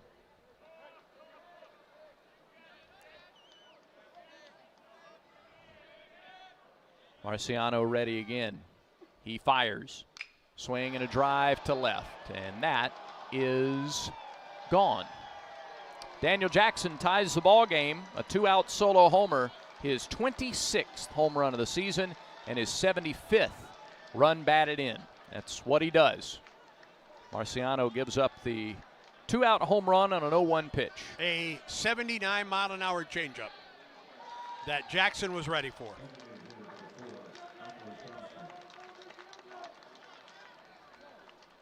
So we're tied at 1. And here's Michael O'Shaughnessy. You cannot leave that changeup over the heart of the plate. Not to this bunch. Nope. And all Bub Terrell could do was stand and watch. Here's O'Shaughnessy, the designated hitter. First pitch, swing and a miss, changeup. 0-1. Well, you get a home run hitter like that, and he's going to study the way he's pitched and Maybe he flipped instead of looking for the fastball first. He was ready for it. Here's the 0-1. O'Shaughnessy takes a fastball low and away, a ball and a strike.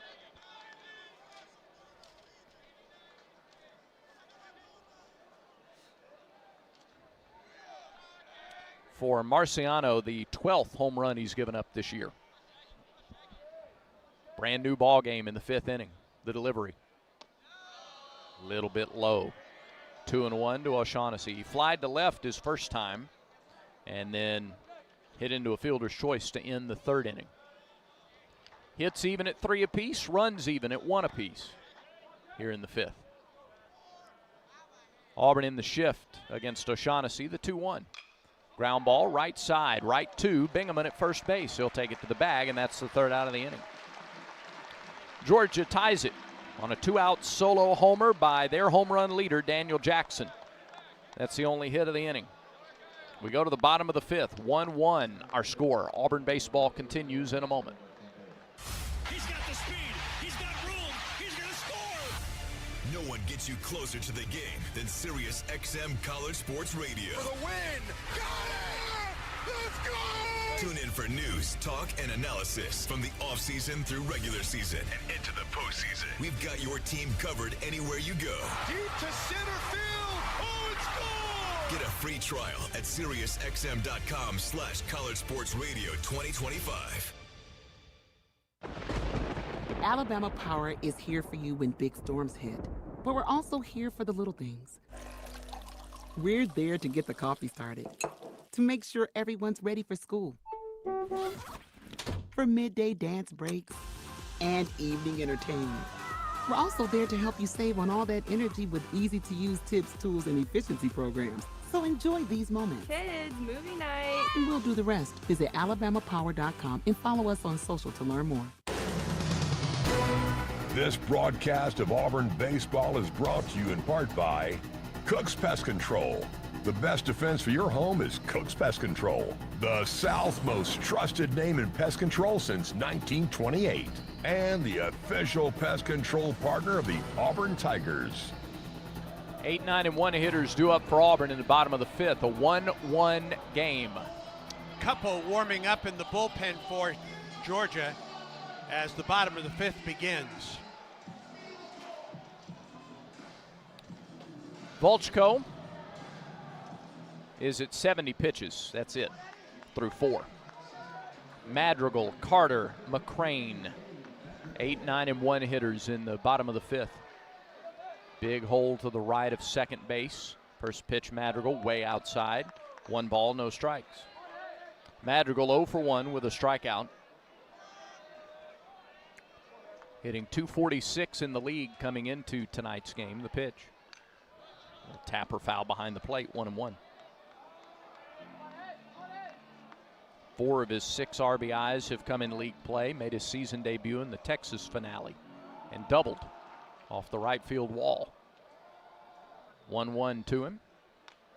Missed outside, 2 balls and a strike.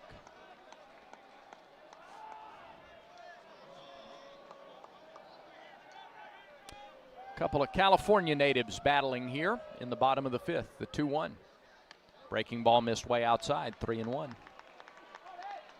Madrigal, a transfer from St. Mary's, and Volchko, a transfer from Stanford. 3-1.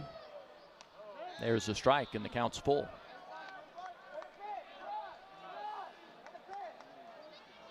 Madrigal from Elk Grove, California. Volchko from Visalia. They're in the shift now on the payoff pitch. Eddie takes it outside, ball 4, leadoff walk. Second straight inning, Auburn's drawn a walk to start the frame. Weren't able to get Rembert home last inning. They'll try it with Bristol Carter here. And now a mound visit for Georgia with the runner on first and nobody out.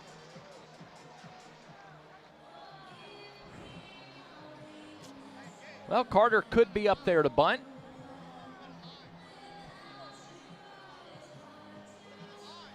Bristol the first time hit it well, lined it out to left field. You know what we haven't seen Bristol do in a long time? What's that? Slash. Yep. This would be a good time for it. The left side of the infield is a veteran group with Phelps and Branch. Carter looks into the dugout, gets his instructions from Gabe Gross. Phelps comes in on the grass at third.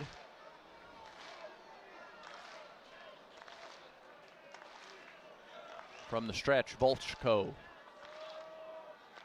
offers. Carter bunts it. Left side, good bunt, fielded by Phelps. He'll have one play and one play only, and that is the throw to first to retire Carter. Perfectly executed sacrifice by Bristol, and Madrigal's in scoring position with one out and the top of the order coming up.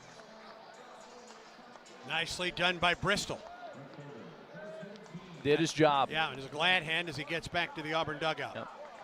Mason McCrane has been on twice. He's walked, he has doubled, he has stolen a base, he has scored a run.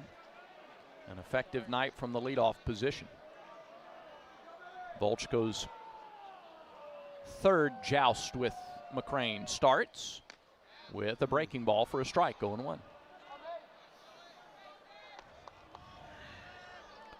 McCrane has driven in 34 runs this year. He's hitting .415 with runners in scoring position. One out, delivery, breaking ball missed out. Oh, it's called a strike. 0-2 to McCrane.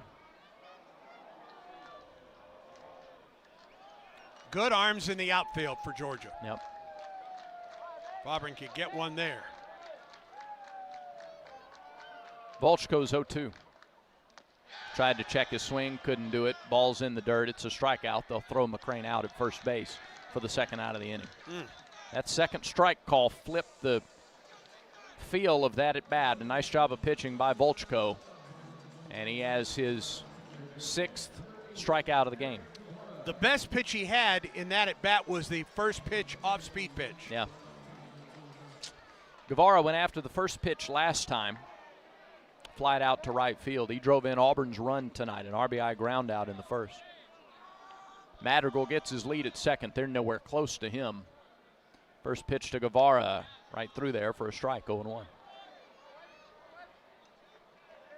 Slider at 87. That's been a good pitch tonight for Volchko. After walking Madrigal, it's been nothing but strikes. Eddie's at second. 0-1 pitch to Guevara. Swing and a foul tip into the mid on a slider, 0-2. 1-1 our score. Volchko has had Auburn chasing at times tonight, Brad. Especially the right-handed hitters. Their dugout claps to get behind Volchko. Junior right-hander fires home. And it's lined, caught by the shortstop Branch. Oh my goodness. Saved a run. Oh my goodness. A perfectly timed leap on a ball that was just absolutely scorched by Guevara. Branch had no right jumping up and making that catch, but he did. And it's the third out of the inning. My goodness. Leadoff walk goes by the wayside for a second straight inning. We're through 5. 1-1 our score. This is the Auburn Sports Network. Hey, Tiger fans, it's college baseball season, and SeatGeek is the official ticket marketplace of Backwards K's and Barn Burners. SeatGeek makes it easy to find tickets so you can be a part of all the action this postseason. Whether you're buying or selling tickets to Auburn baseball games or to any other live event in Auburn, SeatGeek is the place to do it. SeatGeek is the official ticket marketplace of Auburn Tiger baseball. Let's go, Tigers. SeatGeek. Looking for legendary wings, mouth-watering burgers, and unbeatable pizza for your next big event? Baumhauer's Catering is here to satisfy your cravings. From tailgates, birthdays, to office lunches and weddings, boost your event with delicious flavors of Baumhauer's Catering. We offer pickup or delivery, or choose our full-service catering that includes setup and staff. Don't have space for your big event? We can even host you in our dedicated party space. Baumhauer's Victory Grill Catering. Legendary flavors, zero hassle. War Eagle.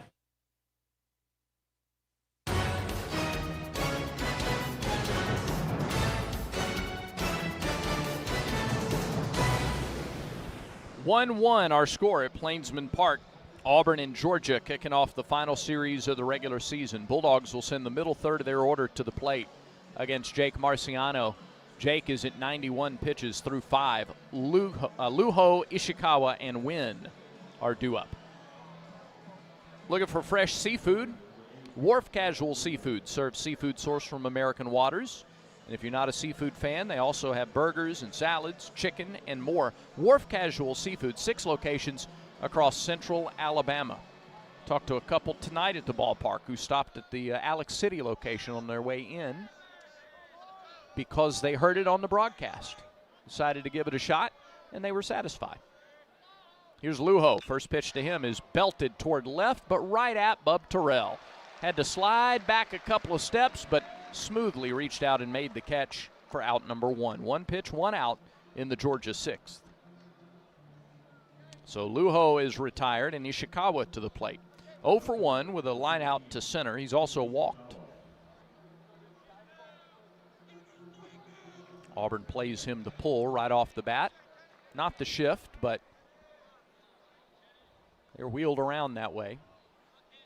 A lot of room on the left side for the left-handed hitter. And the first pitch to him misses outside, 1-0. 1-1 our score in the 6th. Not late yet, but it's getting there. Lefty, Marciano plants and fires. And it's fouled up the left side. And skipped along the turf. 1 ball, 1 strike to the Georgia left fielder.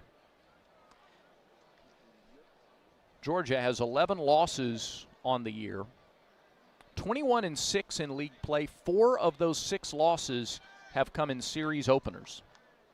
They're 5-4 to open series. 1-1 nearly hit him, turned him around. It was a changeup that missed the inside edge. It's 2-1. 1 run on 3 hits for each team tonight. Now the 2-1 to Ishikawa. Swing and a miss. Went after a changeup. Marciano came right back to that pitch. I think Jake thought it was strike 3. Jake was walking around the mound like he had a strikeout. Jackson Sanders has begun to warm up in the Auburn pen. 2 balls, 2 strikes. Few fans try to get behind Jake. The pitch. Pop foul back out of play. A lot of fans here kind of holding their breath, waiting to see what happens. They could be a real force, 6,000 plus, nearly 7,000 strong. Behind Marciano, try to help him across the finish line. Here's the 2-2. Ishikawa reaches out, pops it up. Left side, foul territory. Guevara sprints in and slides down to make the catch in foul territory for the 2nd out. Boy, he was coming in on a dead sprint. Remember, they're playing him to pull, so he was even further off the line than usual. Sprinted in and slid to make the catch. And with 2 strikes, he's playing back. Right.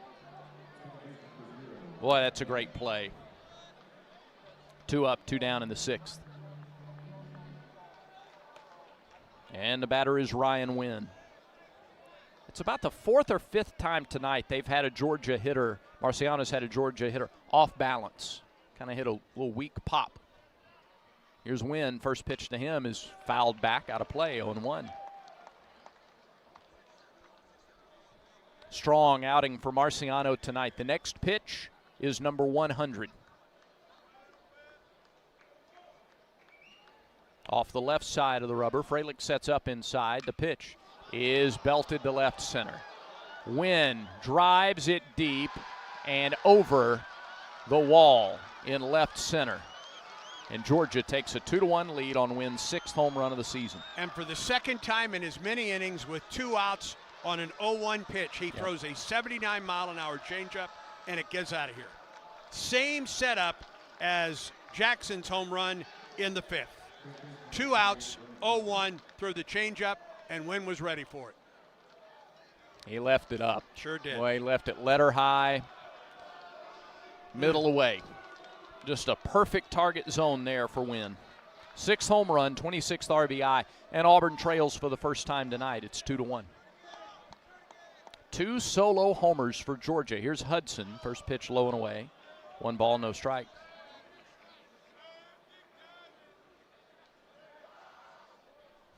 Hudson 0 for 2, couple of strikeouts. Pitch. Bouncing ball back up the middle. McCrane was playing right behind the bag. Two-hopper to Brandon. Throw to first in time for the out.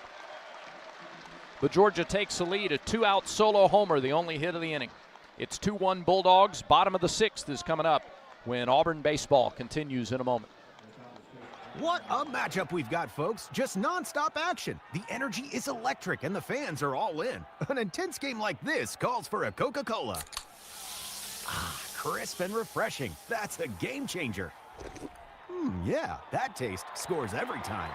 And just like that, they're back at it. Passionate fans and an ice-cold Coca-Cola. Now that's a winning combo. No matter the team, no matter the sport, everyone knows fan work is thirsty work. Enjoy a Coca-Cola. Are you ready for your winning moment? Find it at Wind Creek Casino, where the action never stops. Hottest games, loosest spins, more ways to win. We've got the highest payouts and the most epic rewards. At Wind Creek, there's a win waiting for you around every corner. Wind Creek Casino. Find your winning moment. Gambling problem? Call 1-800-GAMBLER.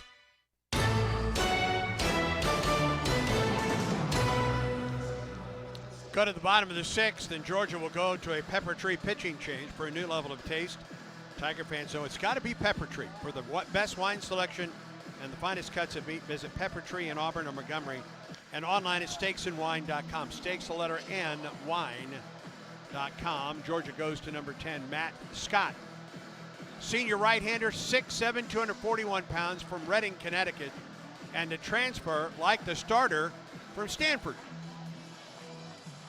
Scott Scott is 6-0 this year with a 4.24 ERA. This will be his 15th appearance, his 12th in relief with 3 saves.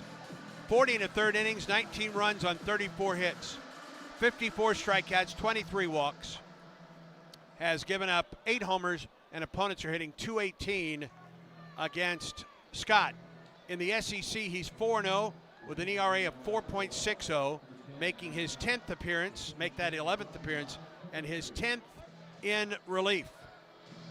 2 saves for Scott in league play, 29 in the third innings, 15 runs on 26 hits, 33 strikeouts, 21 walks. He has given up 5 homers, and the league is hitting .230 against Scott. Bolsko was effective for 5 innings tonight.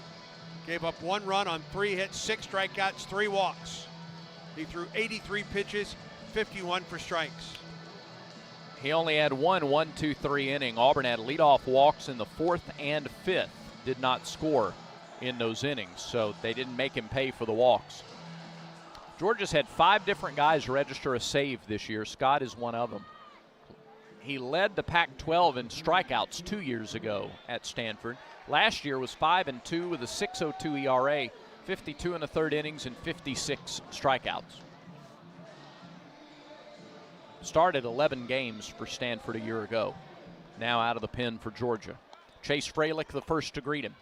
Matt Scott, right-hander against the left-handed hitting Fralick, who drives the first pitch to right center field. Long run by Black. He'll chase it down on the warning track in right center field.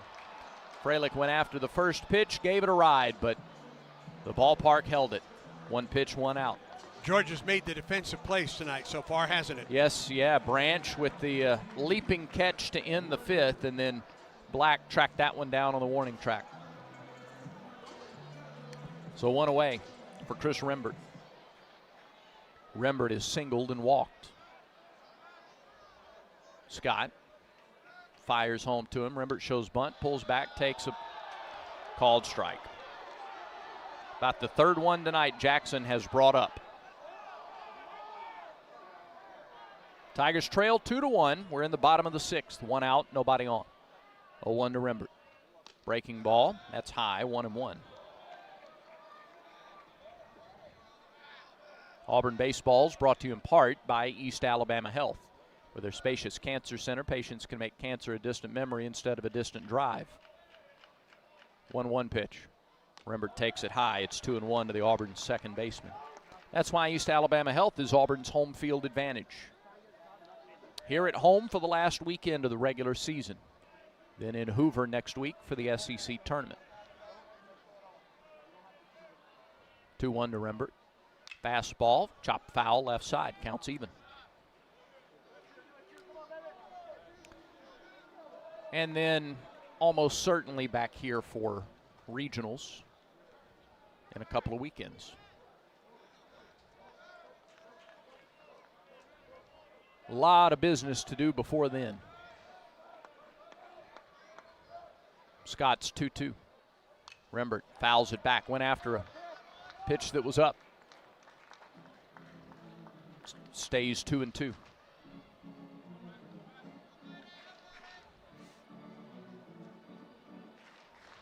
Rembert over 300 in SEC play. 2 of his 4 homers, 17 of his RBIs have come against SEC pitching.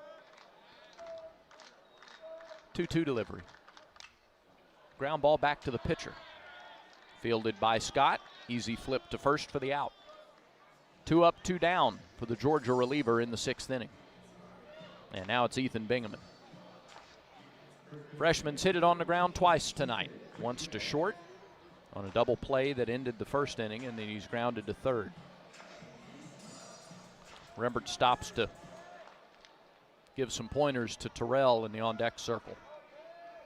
Bub hoping for a chance to bat here in the 6th inning.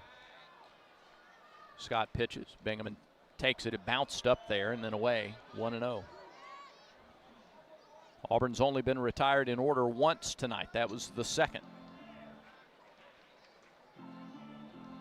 Bingaman came into the weekend over Auburn's 6-series winning streak, hitting .394 over those last 6 series, with 6 homers and 23 RBIs. 6 more than 2nd place in that span of 18 games. The 1-0 pitch to him. Little tapper left side off the end of the bat. Phelps fields. Oh, he can't make the bare hand field. And Bingaman is safe at first. That was a 3-hopper, kind of died out there in the grass. Phelps tried to make a bare hand play and overran it. Couldn't pick up the ball. Bingaman's aboard. It's an infield single for Bingaman. And that is Auburn's first hit since the 1st inning. A 2-out single. And Terrell gets a chance to hit. It's listed as a hit and not an error. And can Auburn keep it going? Can they pay it off? First pitch to Terrell. Swing and a foul back. Started him with a breaking ball, 0-1. Terrell is 0 for 2. He has struck out, popped out to 2nd. He's hitting .281 over the last 6 series. Half of his 12 homers in that span.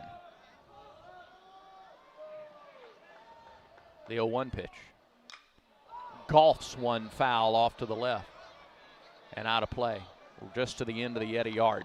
Now Bub's in a hole, no balls, 2 strikes. That was a 94-mile-an-hour fastball down. He kind of likes him there.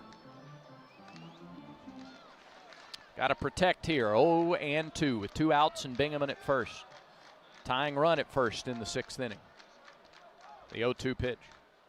Way outside, 1 ball, 2 strikes. Maybe a waste pitch. Get him looking away. Bingaman with good speed at first. 2 outs. The 1-2 from Scott. Here it is. Fouled up the left side again. Way out of play. Headed toward the deck. Still 1-2. And the battle continues. 5 innings for Volchko. 1 run on 3 hits, but he didn't give up a hit in his last 4 innings of work.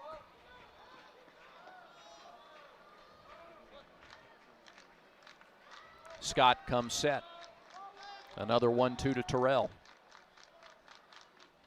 Fouled away again. He can't get the fastball by Bub. He's just staying alive, and with every foul ball, the crowd gets a little louder. When does Scott pull the string? Yeah. Or waste a slider in? Right. A lot of room to the right of the bag at second. The 1-2 again to Bub. On the way. Bounced it up there. Blocked or stopped by Jackson. 2-2 the count. Keeps Bingaman at first.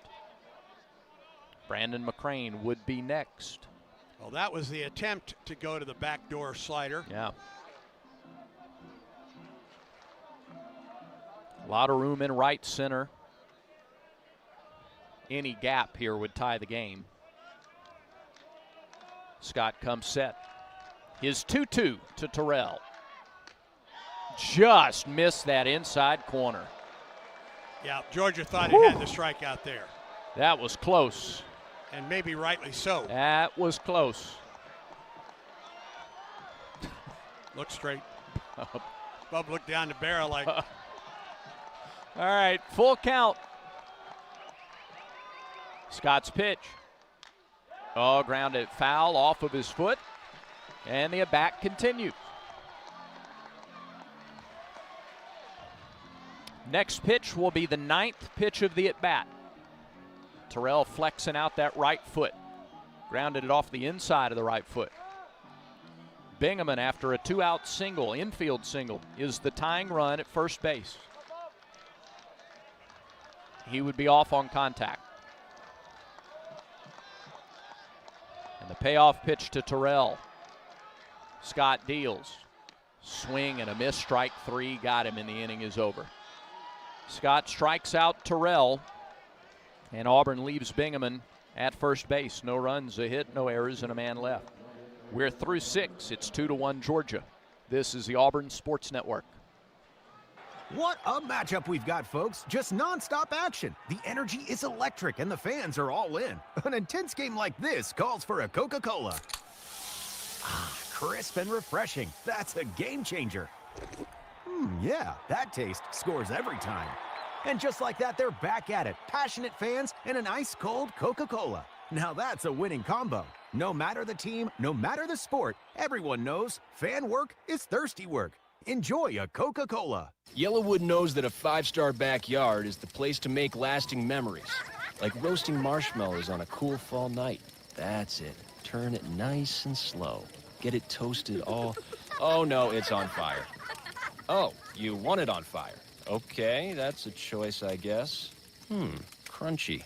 For 5-star backyards and the most memorable experiences, Yellowwood brand pressure-treated pine. If it doesn't have that yellow tag, you don't want it.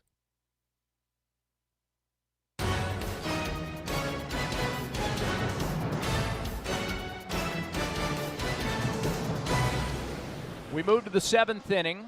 Jake Marciano's night is done, and Jackson Sanders is in, the Opelika native, left-hander, 6'2", or 6'3", 212-pound sophomore.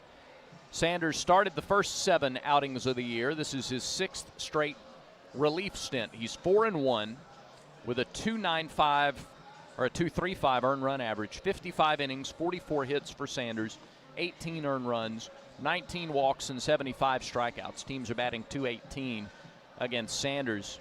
18 innings in 5 relief appearances. He's given up 4 runs, and he has factored into the decision all 5 times. 2 wins and 3 saves. Marciano, 6 innings, 4 hits, 2 runs, 2 solo home runs, 3 walks, 5 strikeouts, 102 pitches, 64 strikes for Marciano. He is out, Sanders is in. He'll deal with Branch, Black, and Phelps, the 8, 9, and 1 hitters for Georgia in the 7th inning, and he'll try to keep it a 2-1 ball game. And we turn it back over to the voice of the Tigers, Andy Burcham. A pair of changeups with 2 outs on an 0-1 count are the 2 runs that Georgia has. Solo homers from Daniel Jackson and Ryan Wynn. And it's a 2-1 Georgia lead with the 8, 9, and 1 hitters coming up for the Dogs in the 7th. It'll be Branch, Black, and then the top of the order in Trey Phelps. Branch is 0 for 2 with a foul out and a ground out.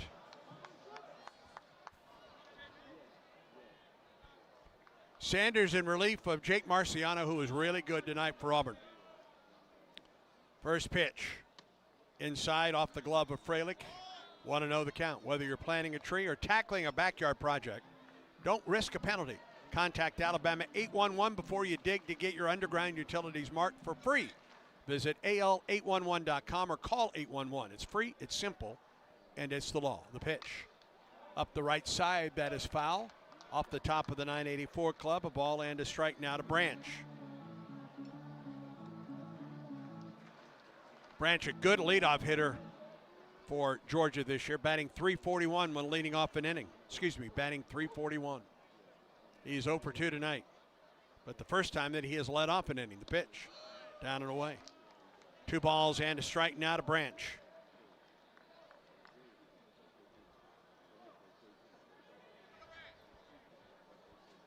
A pair of 2-out solo home runs for the Bulldogs has given Georgia a 2-1 lead. 2-1 on the way. Branch swings and fouls and tops it back to the screen. 2 balls and 2 strikes the count.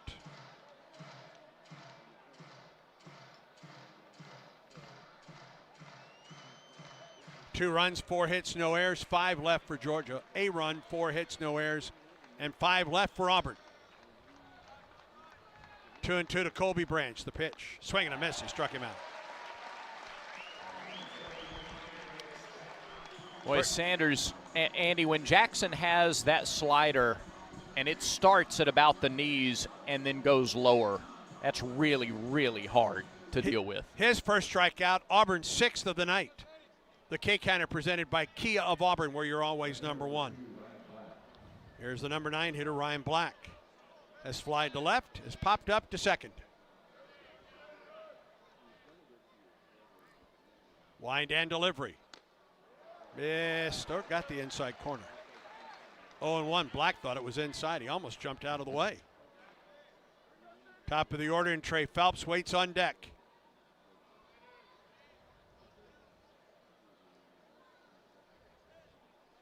Wind in the 0-1. To the left side. Into the hole and through. It's a base hit for Black. He went away from the shift and it paid off. A single for Black. That is the definition of a seeing eye single. Guevara did all he could to get over to it. Went the other way with the swing. Didn't barrel it up, but it found an open spot. Got through. 1-out single for Black. 5th hit of the night for Georgia. Now to the top of the order, and here's Trey Phelps.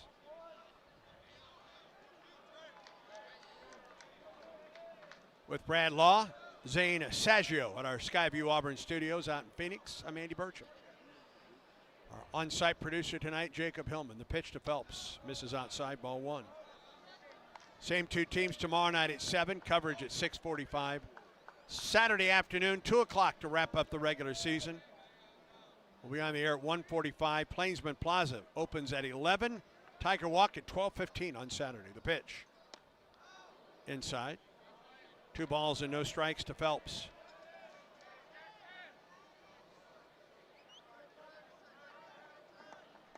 A 1-out single for Black. He's at first.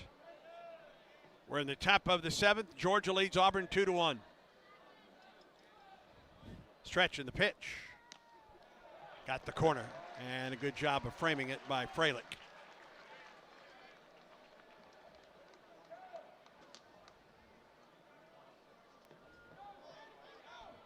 Two balls and a strike to Phelps. Sanders the throw to first. And Black to the bag. Phelps from Atlanta. 1 for 3 on the night with a single. Has struck out twice. All of that against Jake Marciano. 2-1 pitch to Phelps. Swing and a miss on a home run cut. 2-2. Got a fastball middle away. Well placed by Sanders. Phelps thought that was going to get more in than it did. 2 balls and 2 strikes to Phelps. Black a lead at first. He has 5 stolen bases. Sanders comes set. And the pitch. Phelps swings and misses.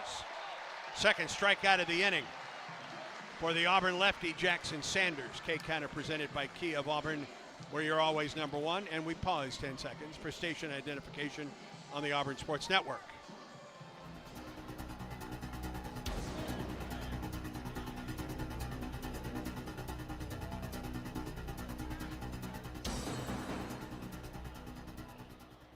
Daniel Jackson to the plate with 2 outs.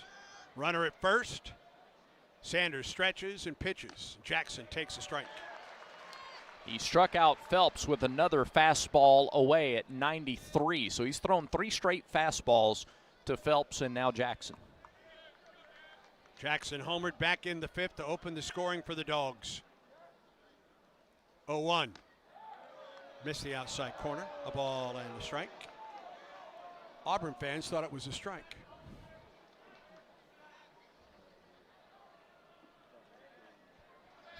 Ryan gets his lead at first. He's there with 2 outs. Here's the 1-1. Swing on a foul tip. Well, he had to warm up and stretch before that swing. 1 ball and 2 strikes to Jackson. Mercy. Black a lead at first. He's there with 2 outs. A ball and 2 strikes and a throw to first. And Black is back. Threw that one a little bit wide, did Jackson Sanders, and Bingaman had to kind of reach around the runner.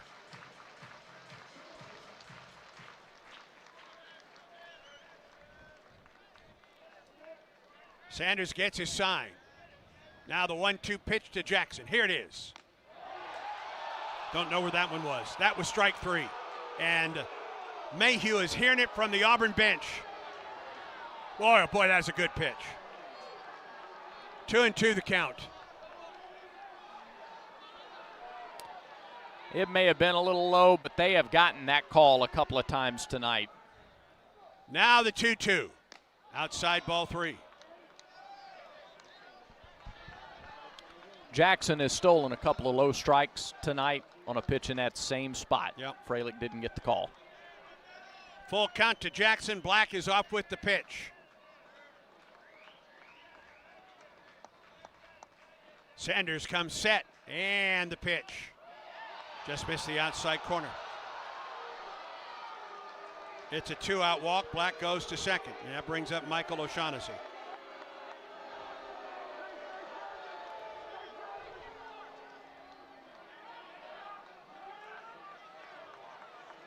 So runners at first and second with 2 down. And Michael O'Shaughnessy to the plate is 0 for 3 tonight. He's lined to left. A fielder's choice in the 3rd and grounded out to first. And Georgia, for the 2nd time tonight, will call an offensive timeout. Well, what Sanders can't do, and I mean, like this guy is as smart as they come. Really good baseball IQ. He knows he can't afford to let up or give in this situation. They can turn a run into 3 or 4 in a hurry. And O'Shaughnessy at the plate. It's a lefty-on-lefty battle. Good speed on the base paths for the Bulldogs. With Black at first and Jackson, who has 24 stolen bases. Excuse me, Black at second and Jackson with 24 stolen bases at first.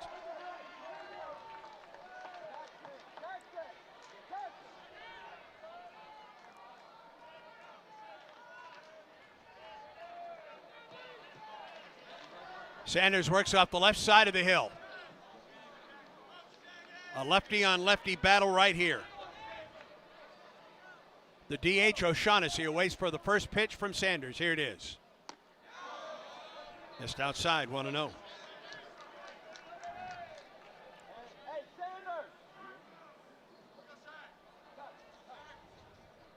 And that will bring Everett Tiefert out.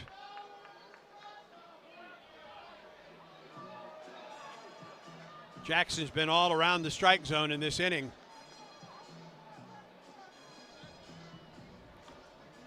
And Everett out there to talk it over with his infield as Auburn's bullpen. I don't think anyone's working just yet. No, LJ's standing and holding the ball, but nobody's getting loose. Well, you put Sanders in the ball game here, trailing by a run. Of course, when he was throwing, the game was tied. But you got a 1-run game in the final 3rd. You're going after this one pretty hard. And that's why Sanders is in the ball game. You trust your bats over these last 3 innings to come around. Jackson at first, Black at second. 2 outs here in the 7th. 1-0 the count to Michael O'Shaughnessy. Here's the pitch. Swing on a foul tip. He was looking change up, and he was trying to ambush that. It was well placed on the inside corner.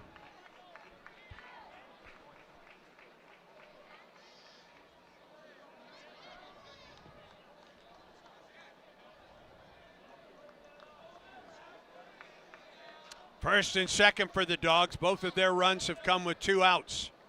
In the last 2 innings, they have runners at first and second with 2 outs. Here in the 7th, lead Auburn 2-1. 1-1 pitch. Swing and a miss. Couldn't hold up on that 80-mile-an-hour off-speed delivery, and the count goes to 1-2. Auburn is in the shift against him. Rembert in shallow right.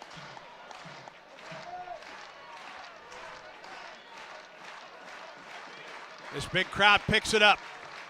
O'Shaughnessy awaits a 1-2 from Sanders. And he struck him out. Came down and in off speed. And the inning comes to a close. No runs a hit, no errors, and 2 left. The Dogs have stranded 7. 7th inning stretch time at Plainsman Park. Auburn trails 2-1. And Auburn baseball continues in a moment. There's team pride, and then there's extra Tiger pride. When I'm carrying the Auburn University Regents Visa debit card or prepaid Regents Now card, that's exactly what I get. Whether I'm grabbing some extra Auburn gear or picking up an extra dozen wings for the game, this card always brings it. Sometimes I get an extra War Eagle from the cashier too. Visit Regions.com/Go Tigers to get yours. Extra changes everything. And at Regions, Extra is our ordinary. Official bank of the SEC, member FDIC. Alabama Power is here for you when big storms hit, but we're also here for the little things. We're there to get the coffee started, to make sure everyone's ready for school, for midday dance breaks, and evening entertainment. We're also there to help you save on all that energy with easy-to-use tips, tools, and efficiency programs. So enjoy these moments. Kids, movie night. And we'll do the rest. Visit alabamapower.com and follow us on social to learn more. This game recap is presented by Regions Bank. Regions is a proud partner of Auburn University and the official bank of the SEC. Auburn scored a run in the first. Looked like it could have been a much bigger inning, but a double play ball bailed out Georgia in the first. Since then, the Tigers have 1 base hit. Georgia with a pair of 2-out solo homers from Daniel Jackson and Ryan Wynn against Jake Marciano, who pitched really well tonight for Auburn. And it's a 2-1 Georgia lead as Auburn comes to the plate in the bottom of the 7th, and it will be the bottom third of the order for Auburn to try and muster something against the big right-hander Matt Scott, who worked around a 2-out walk in the 6th. It will be Brandon McCrane, Eddie Madrigal, and Bristol Carter for the Tigers in the 7th. Down 2-1. McCrane 0 for 2 on the night. Brandon has struck out both times. Pitch on the way. Oh, geez. On the outside corner and then some for strike 1.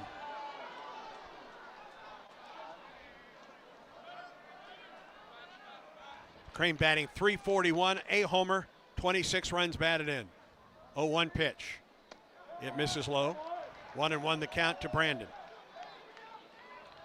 Auburn has 4 hits. 3 came in the first 4 batters of the game. An infield single, the only base hit since. Scott comes set. 1-1. Chopper, third base side foul. That may have been one for Brandon to do some work on there. Scott threw 5 days ago, pitched Saturday against LSU, gave up 1 run on a hit, a walk and a strikeout in 1 inning of work. Third baseman Phelps guards the line. A ball and 2 strikes to Brandon McCrane as Scott comes set. Big right-hander fires. Late swing and he fouls it up and out of play off the right side.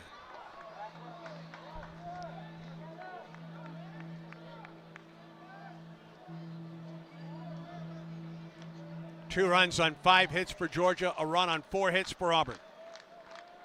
Pitching on both sides has been really good tonight. Yeah.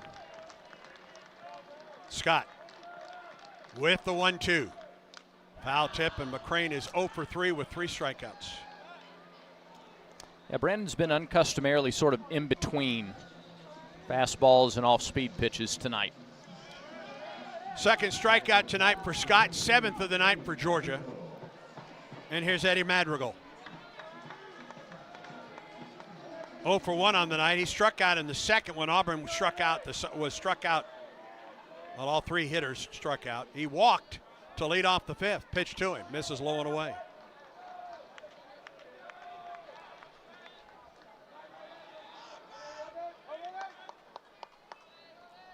Bristol Carter on deck for the Tigers. 1 out, nobody on for Auburn. Here's the 1-0. Swing and a miss at a pitch that was not a strike. A ball and a strike to count.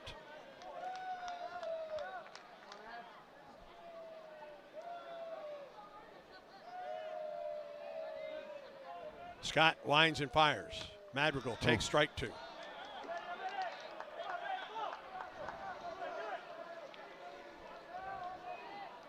Shift is on now for Georgia. Phelps, the third baseman, comes in to play where the second baseman normally would play, the 1-2.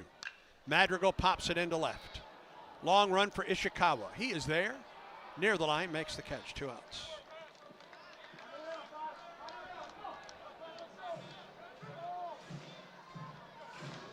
And Bristol Carter to the plate with 2 outs and nobody on.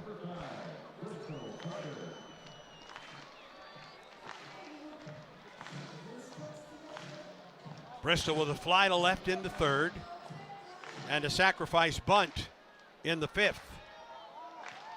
Phelps even with the bag at 3rd. The first baseman Hudson is up as well. Bristol swings and drives it into left. Into the left fielder Ishikawa there to make the catch, and Auburn goes quietly in the 7th. 3 up and 3 down. We're through 7. Game 1 of this series between the 4 and 5 teams in the country. Georgia leads Auburn 2-1. And this is the Auburn Sports Network. Looking for a street legal golf car? Diamond Golf Cars has the largest selection in the state, and the Auburn store is right off Oplacker Road, closer than you think. With locations in Auburn, Birmingham, and Huntsville, they've been raising the bar since 2012 in golf car sales and service. Need a tune-up? Diamond Golf Cars is full service for all your golf car needs, and they offer pickup and delivery, carrying brands such as EasyGo, Club Car, Yamaha, and much more. Visit DiamondGolfCars.com today and drive different. Drive Diamond. The Goose Performing Arts Center at Auburn University is Alabama's premier destination for the arts, bringing you the very best of Broadway, dance, music, and more. Learn more about upcoming performances and see the calendar of events online at gougecenter.auburn.edu. That's GOGUE center.auburn.edu. Or call the box office 334-844-TIXS.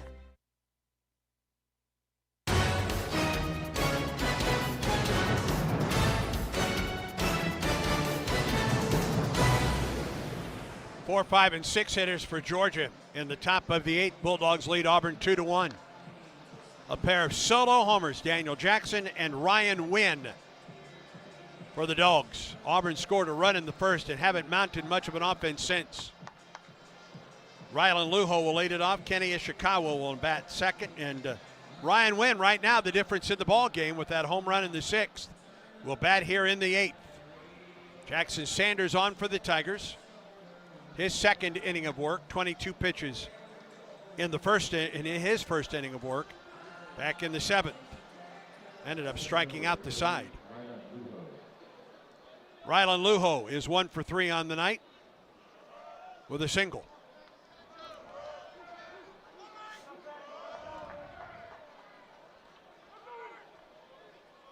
Lefty Sanders winds and fires and misses outside for ball 1. Yellowwood scoreboard finals tonight. Alabama hangs on to beat Ole Miss 5-4 in Tuscaloosa. Now the 1-0. High, very deep, but very foul into the parking deck off the left side. Onto to the top of the deck. Kentucky beat Arkansas 4-3 in Lexington to open that series. On the Yellowwood scoreboard, Vanderbilt a 9-1 winner over South Carolina in Nashville. 1-1 to Lujo. Wind to the pitch. Foul ball off the facing of the Auburn dugout. Hit sharply. And back onto the playing surface. 1 ball and 2 strikes. Mississippi State leads Texas A&M 17-9 in College Station. 26 total hits in that game. They're in the bottom of the 8th. And Texas leads Missouri 5-3 in the 8th. Mizzou with 2 in the top of the 8th to make that a 2-run game. Florida leads LSU 10-4. They're in the 8th in Baton Rouge. A ball and 2 strikes to Lujo. Sanders off the wind in the pitch. Off the right side, off the screen, near the Georgia dugout. Conecuh smoked sausage, a fan favorite for tailgating, and now you can enjoy a grilled Conecuh sausage dog or premium hot dog at Plainsman Park. Conecuh, family owned, made in Evergreen, Alabama since 1947. Make Conecuh part of your game day. Count remains a ball and 2 strikes to Lujo. The lefty Sanders back to work. Here's the pitch. Lujo to the second baseman, Rembert on 2 hops, 2 firsts for the out.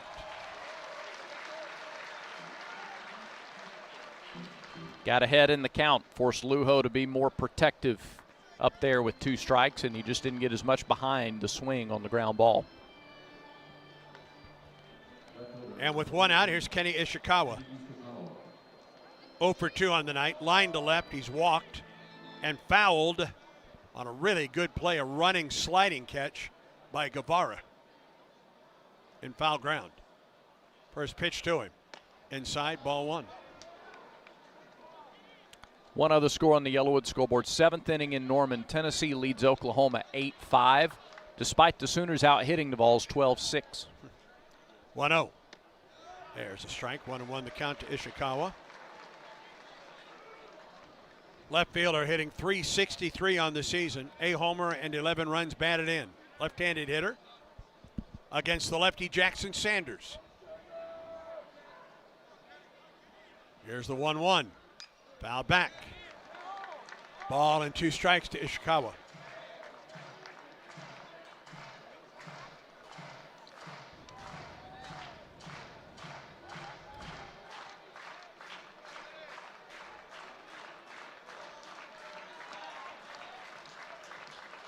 One ball and 2 strikes to the Georgia left fielder. The pitch to him. Misses low. 2-2. 7 o'clock tomorrow night. We'll be on the air at 6:45. Andres Alvarez on the hill for Auburn, 8-2. A 2.66 earned run average.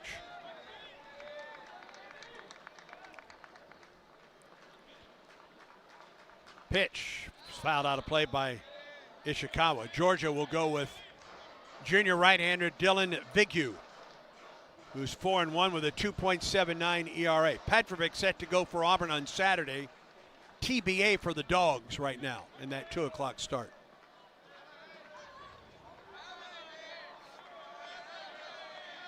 Two pitch, here it is. Jammed him right back to the pitcher. Sanders flips to first for the out. Yeah, that was a defensive jam job for sure, up and in on Ishikawa. It looked like he was swinging in self-defense, shielding himself. Tried to bring the hands in as much as he could, still got jammed. Sanders has retired both Lujo and Ishikawa. Now here's Ryan Wynn. His solo home run in the 6th is the difference in the ball game right now. That came with 2 outs then. He bats with 2 outs now. The pitch. Chopper foul. Third base side. 0-1. Marciano went 6 innings tonight, gave up 2 runs on 4 hits, 5 strikeouts, 3 walks. Sanders, an inning and 2/3 since coming in, has struck out 3, walked 1. 0-1 pitch to Win. Dropped it low. 1-1 the count. Top of the order for Auburn in the 8th. McCrane, Guevara, and Freilich as the Tigers try to come back in this one. Down 2-1 with 2 outs in the top half of the 8th inning at Plainsman Park. 1-1 pitch. Win fouls it off his foot. A ball and 2 strikes. And Sanders has gotten ahead of all 3 hitters in the inning. Be huge to get a 1-2-3 inning, get that top of the order up there in the bottom of the 8th. A ball and 2 strikes to win. Sanders, the wind and the pitch. Off speed, it missed outside. 2 balls and 2 strikes to count. Texas A&M's within 6 now in College Station. It's 17-11. Oh. 2-2 pitch to win from Sanders. Here it is. Popped it up and out of play off the right side.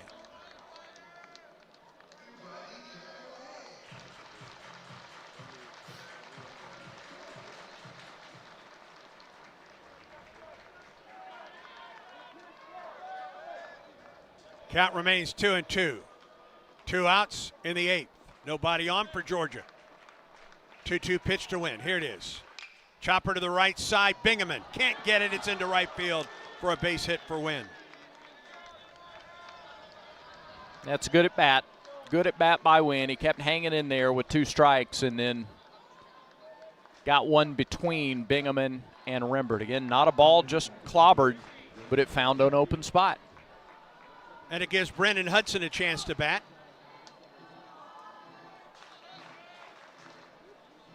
First baseman is 0 for 3, a couple strikeouts and a ground out, all against Marciano. He is the last one to face Sanders for the first time, and there's a strike on the first pitch. This will complete 1 time through the order for Jackson. Win at first, 1 out of 2 in stolen bases. Open stands for Hudson from the left side. Here's the 0-1. It misses low, a ball and a strike. Hudson with power, 16 homers, 40 runs batted in. He's 0 for 3 tonight. Batting .289 with 2 outs. 1-1. Swing and a miss. Boy, not a lot of subtlety in that swing, is there? No, and yeah, when he connects, he does damage. But sure does. Boy, Sanders is doing such a great job with the off-speed, keeping it down. A 1-2 count to Hudson. Jackson comes set in the pitch. Up the middle to the shortstop. McCrane to first, and the inning comes to a close. No runs a hit, no errors, a man left. The Dogs have stranded 8. Top of the order to the hill for Auburn as we go to the bottom of the 8th. Georgia 2, Auburn 1, and Auburn baseball continues in a moment. Strike out ants, termites, and other pests with a call to Cook's Pest Control. Cook's proven pest control methods and superior termite control system keep your home safe and are backed by a 110% satisfaction guarantee. As the weather gets warmer, your spring cleaning isn't done until you call the official pest control partner of the Auburn Tigers, Cook's Pest Control. Looky, looky, looky, here comes Cookie, Cook's Pest Control. Yellowwood knows that a 5-star backyard is the place to make lasting memories. Like cookouts. Cornhole with friends. Ooh, a neighborhood potluck with your wife's pasta salad. The one with the feta. Oh, sorry. Or taking a nap on your deck in a hammock. Naps are memories. I love naps. For 5-star backyards and the most memorable experiences, Yellowwood brand pressure-treated pine. If it doesn't have that yellow tag, you don't want it. Back to the ballpark for more Auburn baseball. But game 1 of this series between 4th-ranked Auburn and 5th-ranked Georgia has been a pitcher's duel. Dogs lead 2-1 as Auburn comes to the plate in the bottom of the 8th. It will be the top of the order for Auburn against Matt Scott, who has done his job coming out of the bullpen for Georgia. He's thrown 28 pitches and has given up 1 infield single. He will get Mason McCrane, Eric Guevara, and Chase Fralick. And McCrane and Guevara will be the first time through the order against this big right-hander. Fralick led off the 6th and hit it to the warning track. Actually, hit it to the wall in front of the back 40 out there, back in the 6th inning. McCrane 1 for 2. He led off the first with a double and scored Auburn's only run. Stretch the pitch. Strike. Third inning for Auburn to see Scott now. And Scott has gone multiple innings most of the year. 0-1 pitch. Strike two. Before the inning against LSU last week, he went 3 against Missouri, 3 1/3 at Ole Miss, 4 1/3 against Arkansas. He is ahead of Mason McCrane, no balls and 2 strikes. Pitch on the way. It bounced up there, a ball and 2 strikes to count. 2 runs, 6 hits, no errors, and 8 men left on base tonight for Georgia. A run, 4 hits, no errors, and 5 left on base tonight for Auburn. McCrane has doubled and walked. He has a stolen base on the night, but he's behind 1-2, the pitch. Swing and a miss, ball 2. Third strikeout for Matt Scott.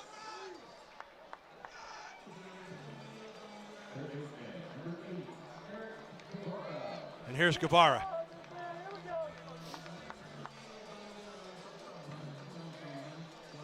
As much as we talk about the Georgia offense, and rightly so coming in, it's their pitching that has been the difference tonight. Tonight, no question. Guevara is 0 for 3 on the night. Scott from the stretch and the pitch. Swing and a miss at a pitch that was down and away for Guevara. Auburn is not seeing the ball well tonight. There have been a number of uncustomary swings at stuff outside the strike zone.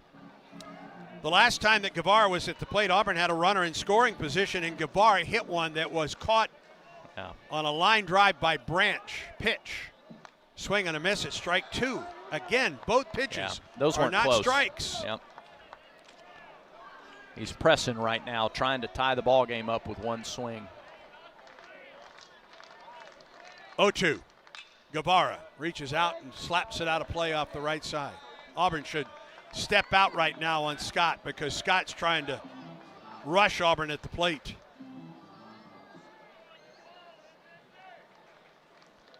Oh, and 2 to Eric Guevara.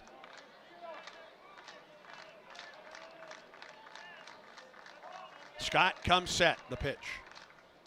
Low and away, 1 ball and 2 strikes to count. Guevara is grounded to short, flied to right, and lined out to short. On the defensive play of the game so far because it saved a run for Georgia. A leaping catch on a line drive by the shortstop Branch. 1-2 pitch. Miss low, 2-2.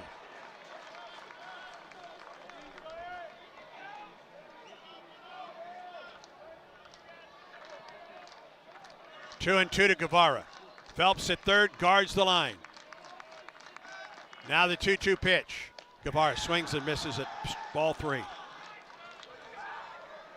Well, that slider must be really good. Yeah, you could see that coming, too. After the fastball that was ball 2, he went right back to the slider that got all 3 swings and misses in the at-bat. That's 9 strikeouts tonight for Georgia pitching. Yeah.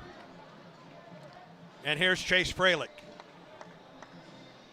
1 for 3 with a single. 2 outs and nobody on for Auburn in the 8th. The Tigers trail 2-1. Scott stretches and pitches. Gets a curveball for strike 1.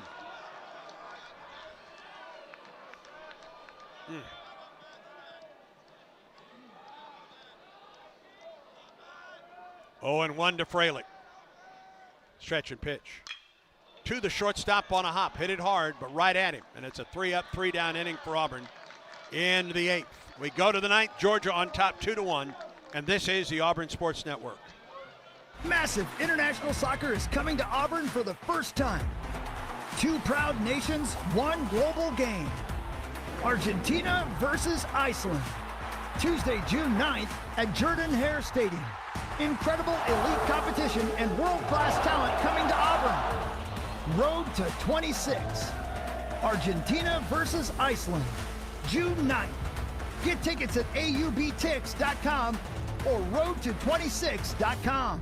Let's be honest, senior living shouldn't feel senior, and it's definitely not all about yelling, bingo! At Atlas Senior Living, we focus on great care, great people, and yes, great days. And no one telling you can't have dessert before dinner. Well, maybe once. And with locations throughout the Southeast, chances are there's an Atlas community closer than you think. Atlas Senior Living, exceptional care, even better living. Visit atlasseniorliving.com to find a community near you and schedule a tour today.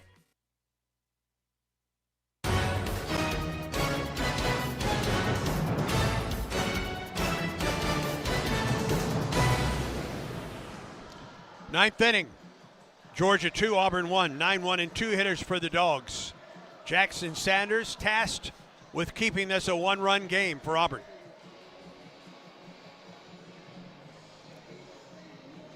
It will be Branch, Black, and Phelps to face Sanders, who's done his job tonight. 43 pitches in his 2 innings of work. But the Georgia pitching staff has done its job as well. Yeah, Auburn has just 1 hit after the first inning. Volchko gave up 3 hits, 1 run in 5 innings. He struck out 5. Matt Scott has almost been perfect since coming on for the Dogs. Has given up 1 infield single. The only other base runner for Auburn, well, that's it, since he came in. An infield single in 3 innings of work. Colby Branch will lead it off for Georgia in the 9th. Pitch from Sanders. Misses outside for ball 1. Branch is 0 for 3. He's fouled out. He's grounded out and struck out. Auburn pitching has struck out 8 tonight. Pitch on the way. Shows bunt. Bunts it. Third base side. Going to be a tough play for Sanders to first. Safe, and it gets away. Branch is going to try for second. Rembert's going to throw there, and Branch is out.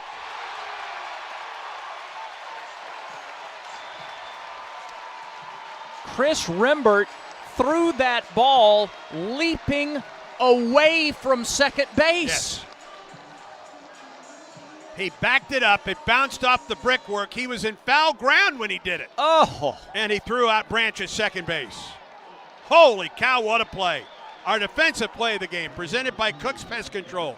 The best defense for your home is Cook's Pest Control, the South's most trusted name in pest control since 1928, and the official pest control provider of the Auburn Tigers.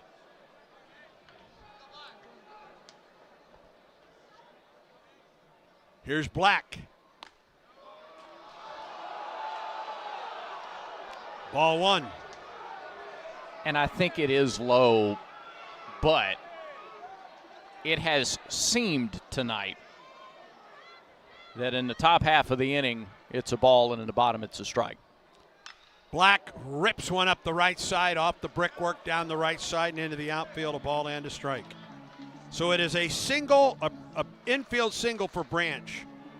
And on the overthrow by Sanders, Rembert fielded the ball off the brick, and then in foul ground, a jump like a Derek Jeter throw to second base to get Black trying to advance.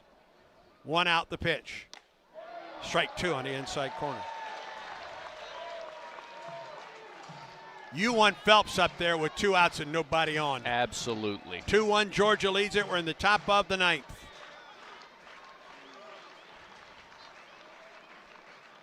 Sanders, the stretch. 1-2 pitch. This is low. 2-2. Backhand stab by Fralick. Black, a really good number 9 hitter. He is 1 for 3 tonight. 8 homers, 28 runs batted in. Batting .306 on the season. Big left-handed hitter.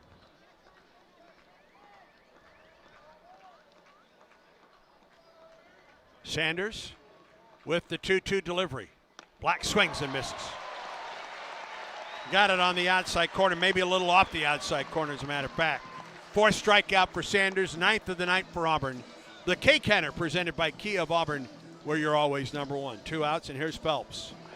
The 2 lefties tonight for Auburn have probably thrown a lower percentage of strikes than what we're used to seeing out of them. But I think some of that's intentional against this Georgia team that likes to ambush early in counts, and they've worked the sides very well. Phelps is 1 for 3 on the night. The first pitch misses outside from Sanders. Struck out, singled, struck out, and struck out. Yeah, let's don't see Jackson again until tomorrow night. Exactly. He's on deck. Sanders off the left side of the rubber. The pitch. Up and out of play off the right side. A ball and a strike to Phelps. For Auburn in the ninth, Rembert, Bingaman, and Bub. And you could tie it with a homer if it stays like this, but you don't go up there trying to.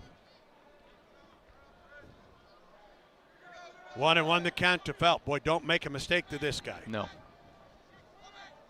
Here's the 1-2. Change up that was up. 2 balls and a strike.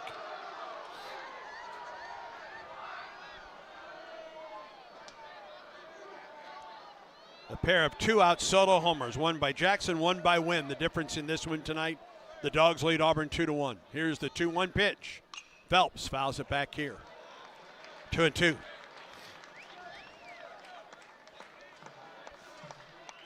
Nine strikeouts for Auburn pitching, just 4 walks. 2 balls and 2 strikes to Trey Phelps. Sanders gets his sign. Here's the pitch. Low and away, 3-2.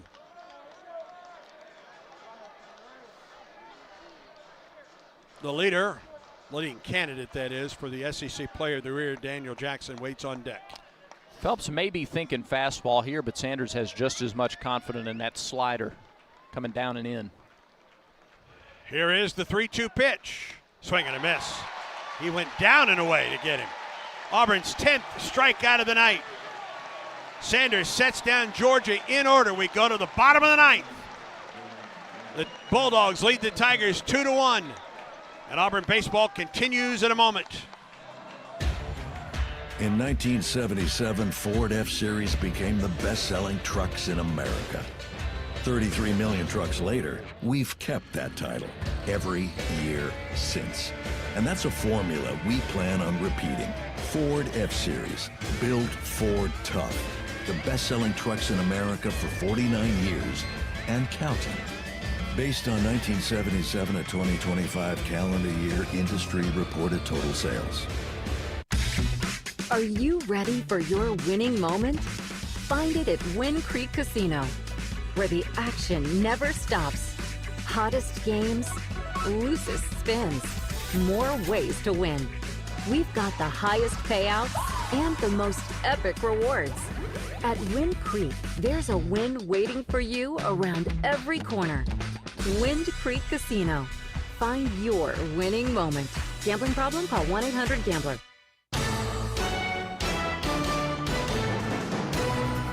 Exclusive play-by-play coverage of Auburn baseball is brought to you by Alabama Power. Alabama Power is a proud supporter of the Auburn Tigers. We go to the bottom of the ninth. Georgia 2, Auburn 1, game 1 of this outstanding series to wrap up the regular season. For Auburn, it will be Rembert, Bingaman, and Bub Terrell to face Mike Scott, who has just been overpowering. Has faced 1 over the minimum, and it was an infield single by Bingaman in the 6th. He has struck out 4.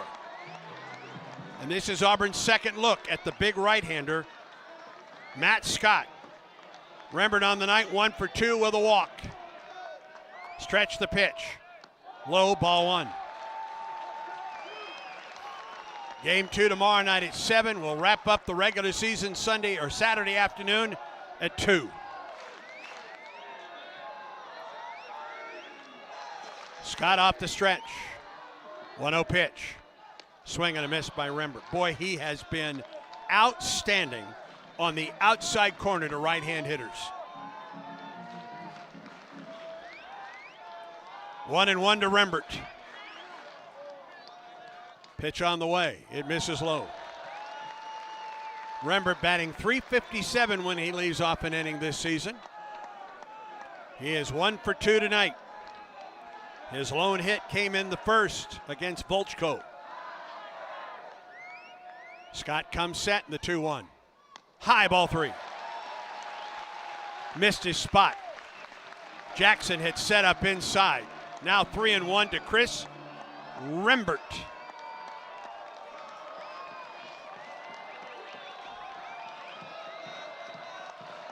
Scott, the stretch, the 3-1.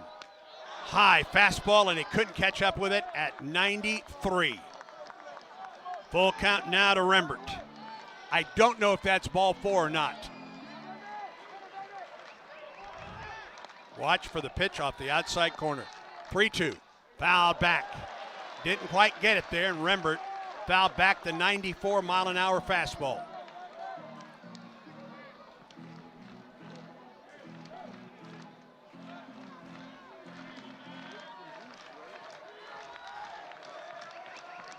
Another full count pitch to Rembert from Scott is headed home.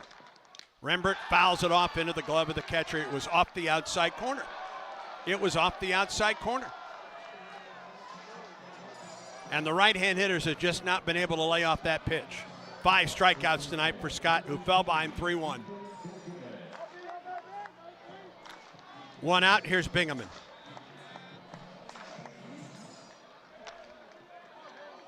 Scott has overpowered the Auburn hitters in his 3 1/3 innings of work so far. Stretch the pitch. That one misses the outside corner. Bingaman didn't go after it. A ball and no strikes. A double play ball in the first. He grounded out in the 4th, reached on an infield single in the 6th. 1 out in the bottom of the 9th. Auburn down 2-1. 1-0 pitch. Moe, ball 2.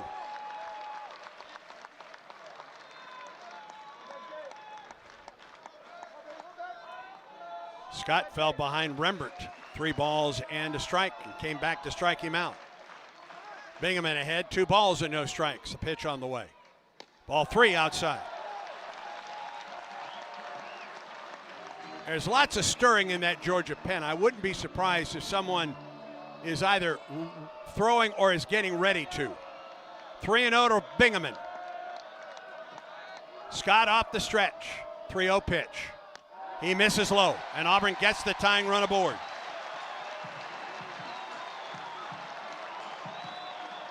It is the first walk allowed by Scott tonight. And here's Bub Terrell, a 13-game hitting streak on the line. And Daniel Jackson and the shortstop Branch converge on the mound with Matt Scott. Bub struck out swinging in the 2nd, popped up to the second baseman in the 4th, and struck out swinging in the 6th.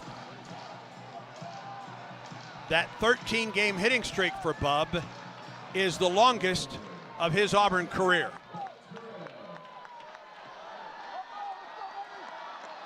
Bub hitting .302 this season. 12 homers and 36 runs batted in. Pitch on the way. Inside, ball 1.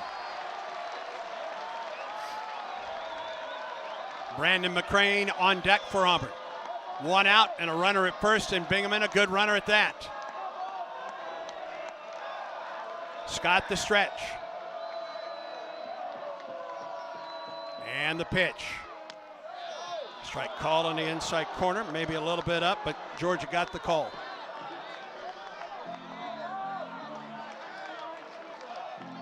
Georgia has right-hander Grant Edwards warming up in the pen.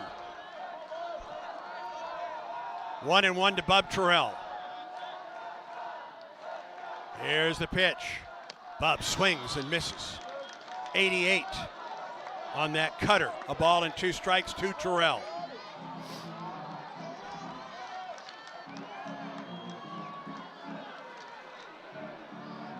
The outfield plays deep in center, deep in right. Normal depth in left.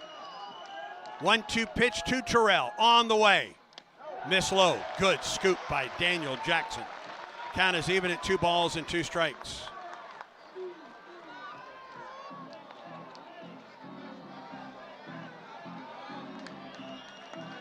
One out, 1 on for Auburn. Bottom of the 9th, 2-1 Georgia. 2 balls and 2 strikes to count to Bub Terrell. Scott comes set. Here is the pitch. Swing and a miss. He struck him out.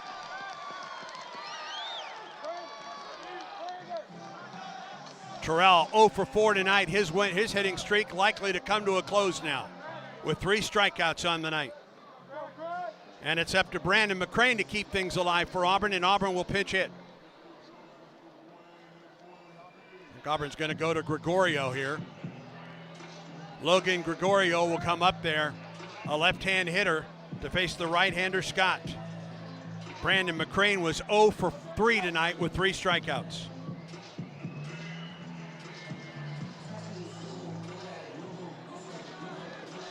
Gregorio batting .245 on the season. This will be the 23rd game in which he has played. He is 12 for 49, a couple homers and 13 runs batted in. He struck out Rembert, he struck out Terrell. A 1-out walk to Bingaman, he's at first now with 2 outs.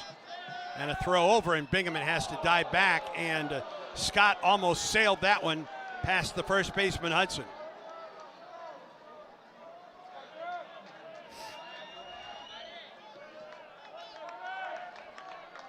Logan Gregorio at the plate.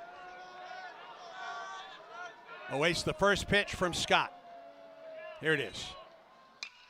Liner foul up the right side. Just beyond the photographer's well. 0-1 the count to Gregorio.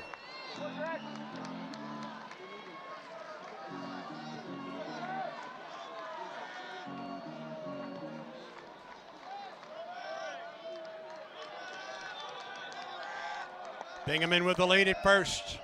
0-1 pitch. Strike 2.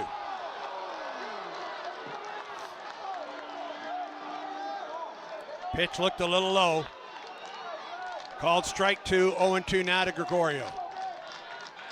Scott trying to close it out here in the ninth and preserve the win. Here's the 0-2. Fouled up the left side, out of play into the Eddie yard. Count remains no balls and 2 strikes to Logan Gregorio.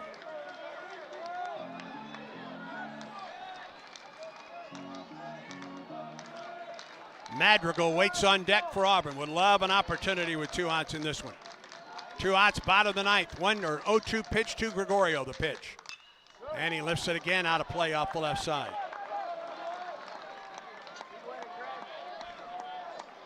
Scott now at 60 pitches on the night.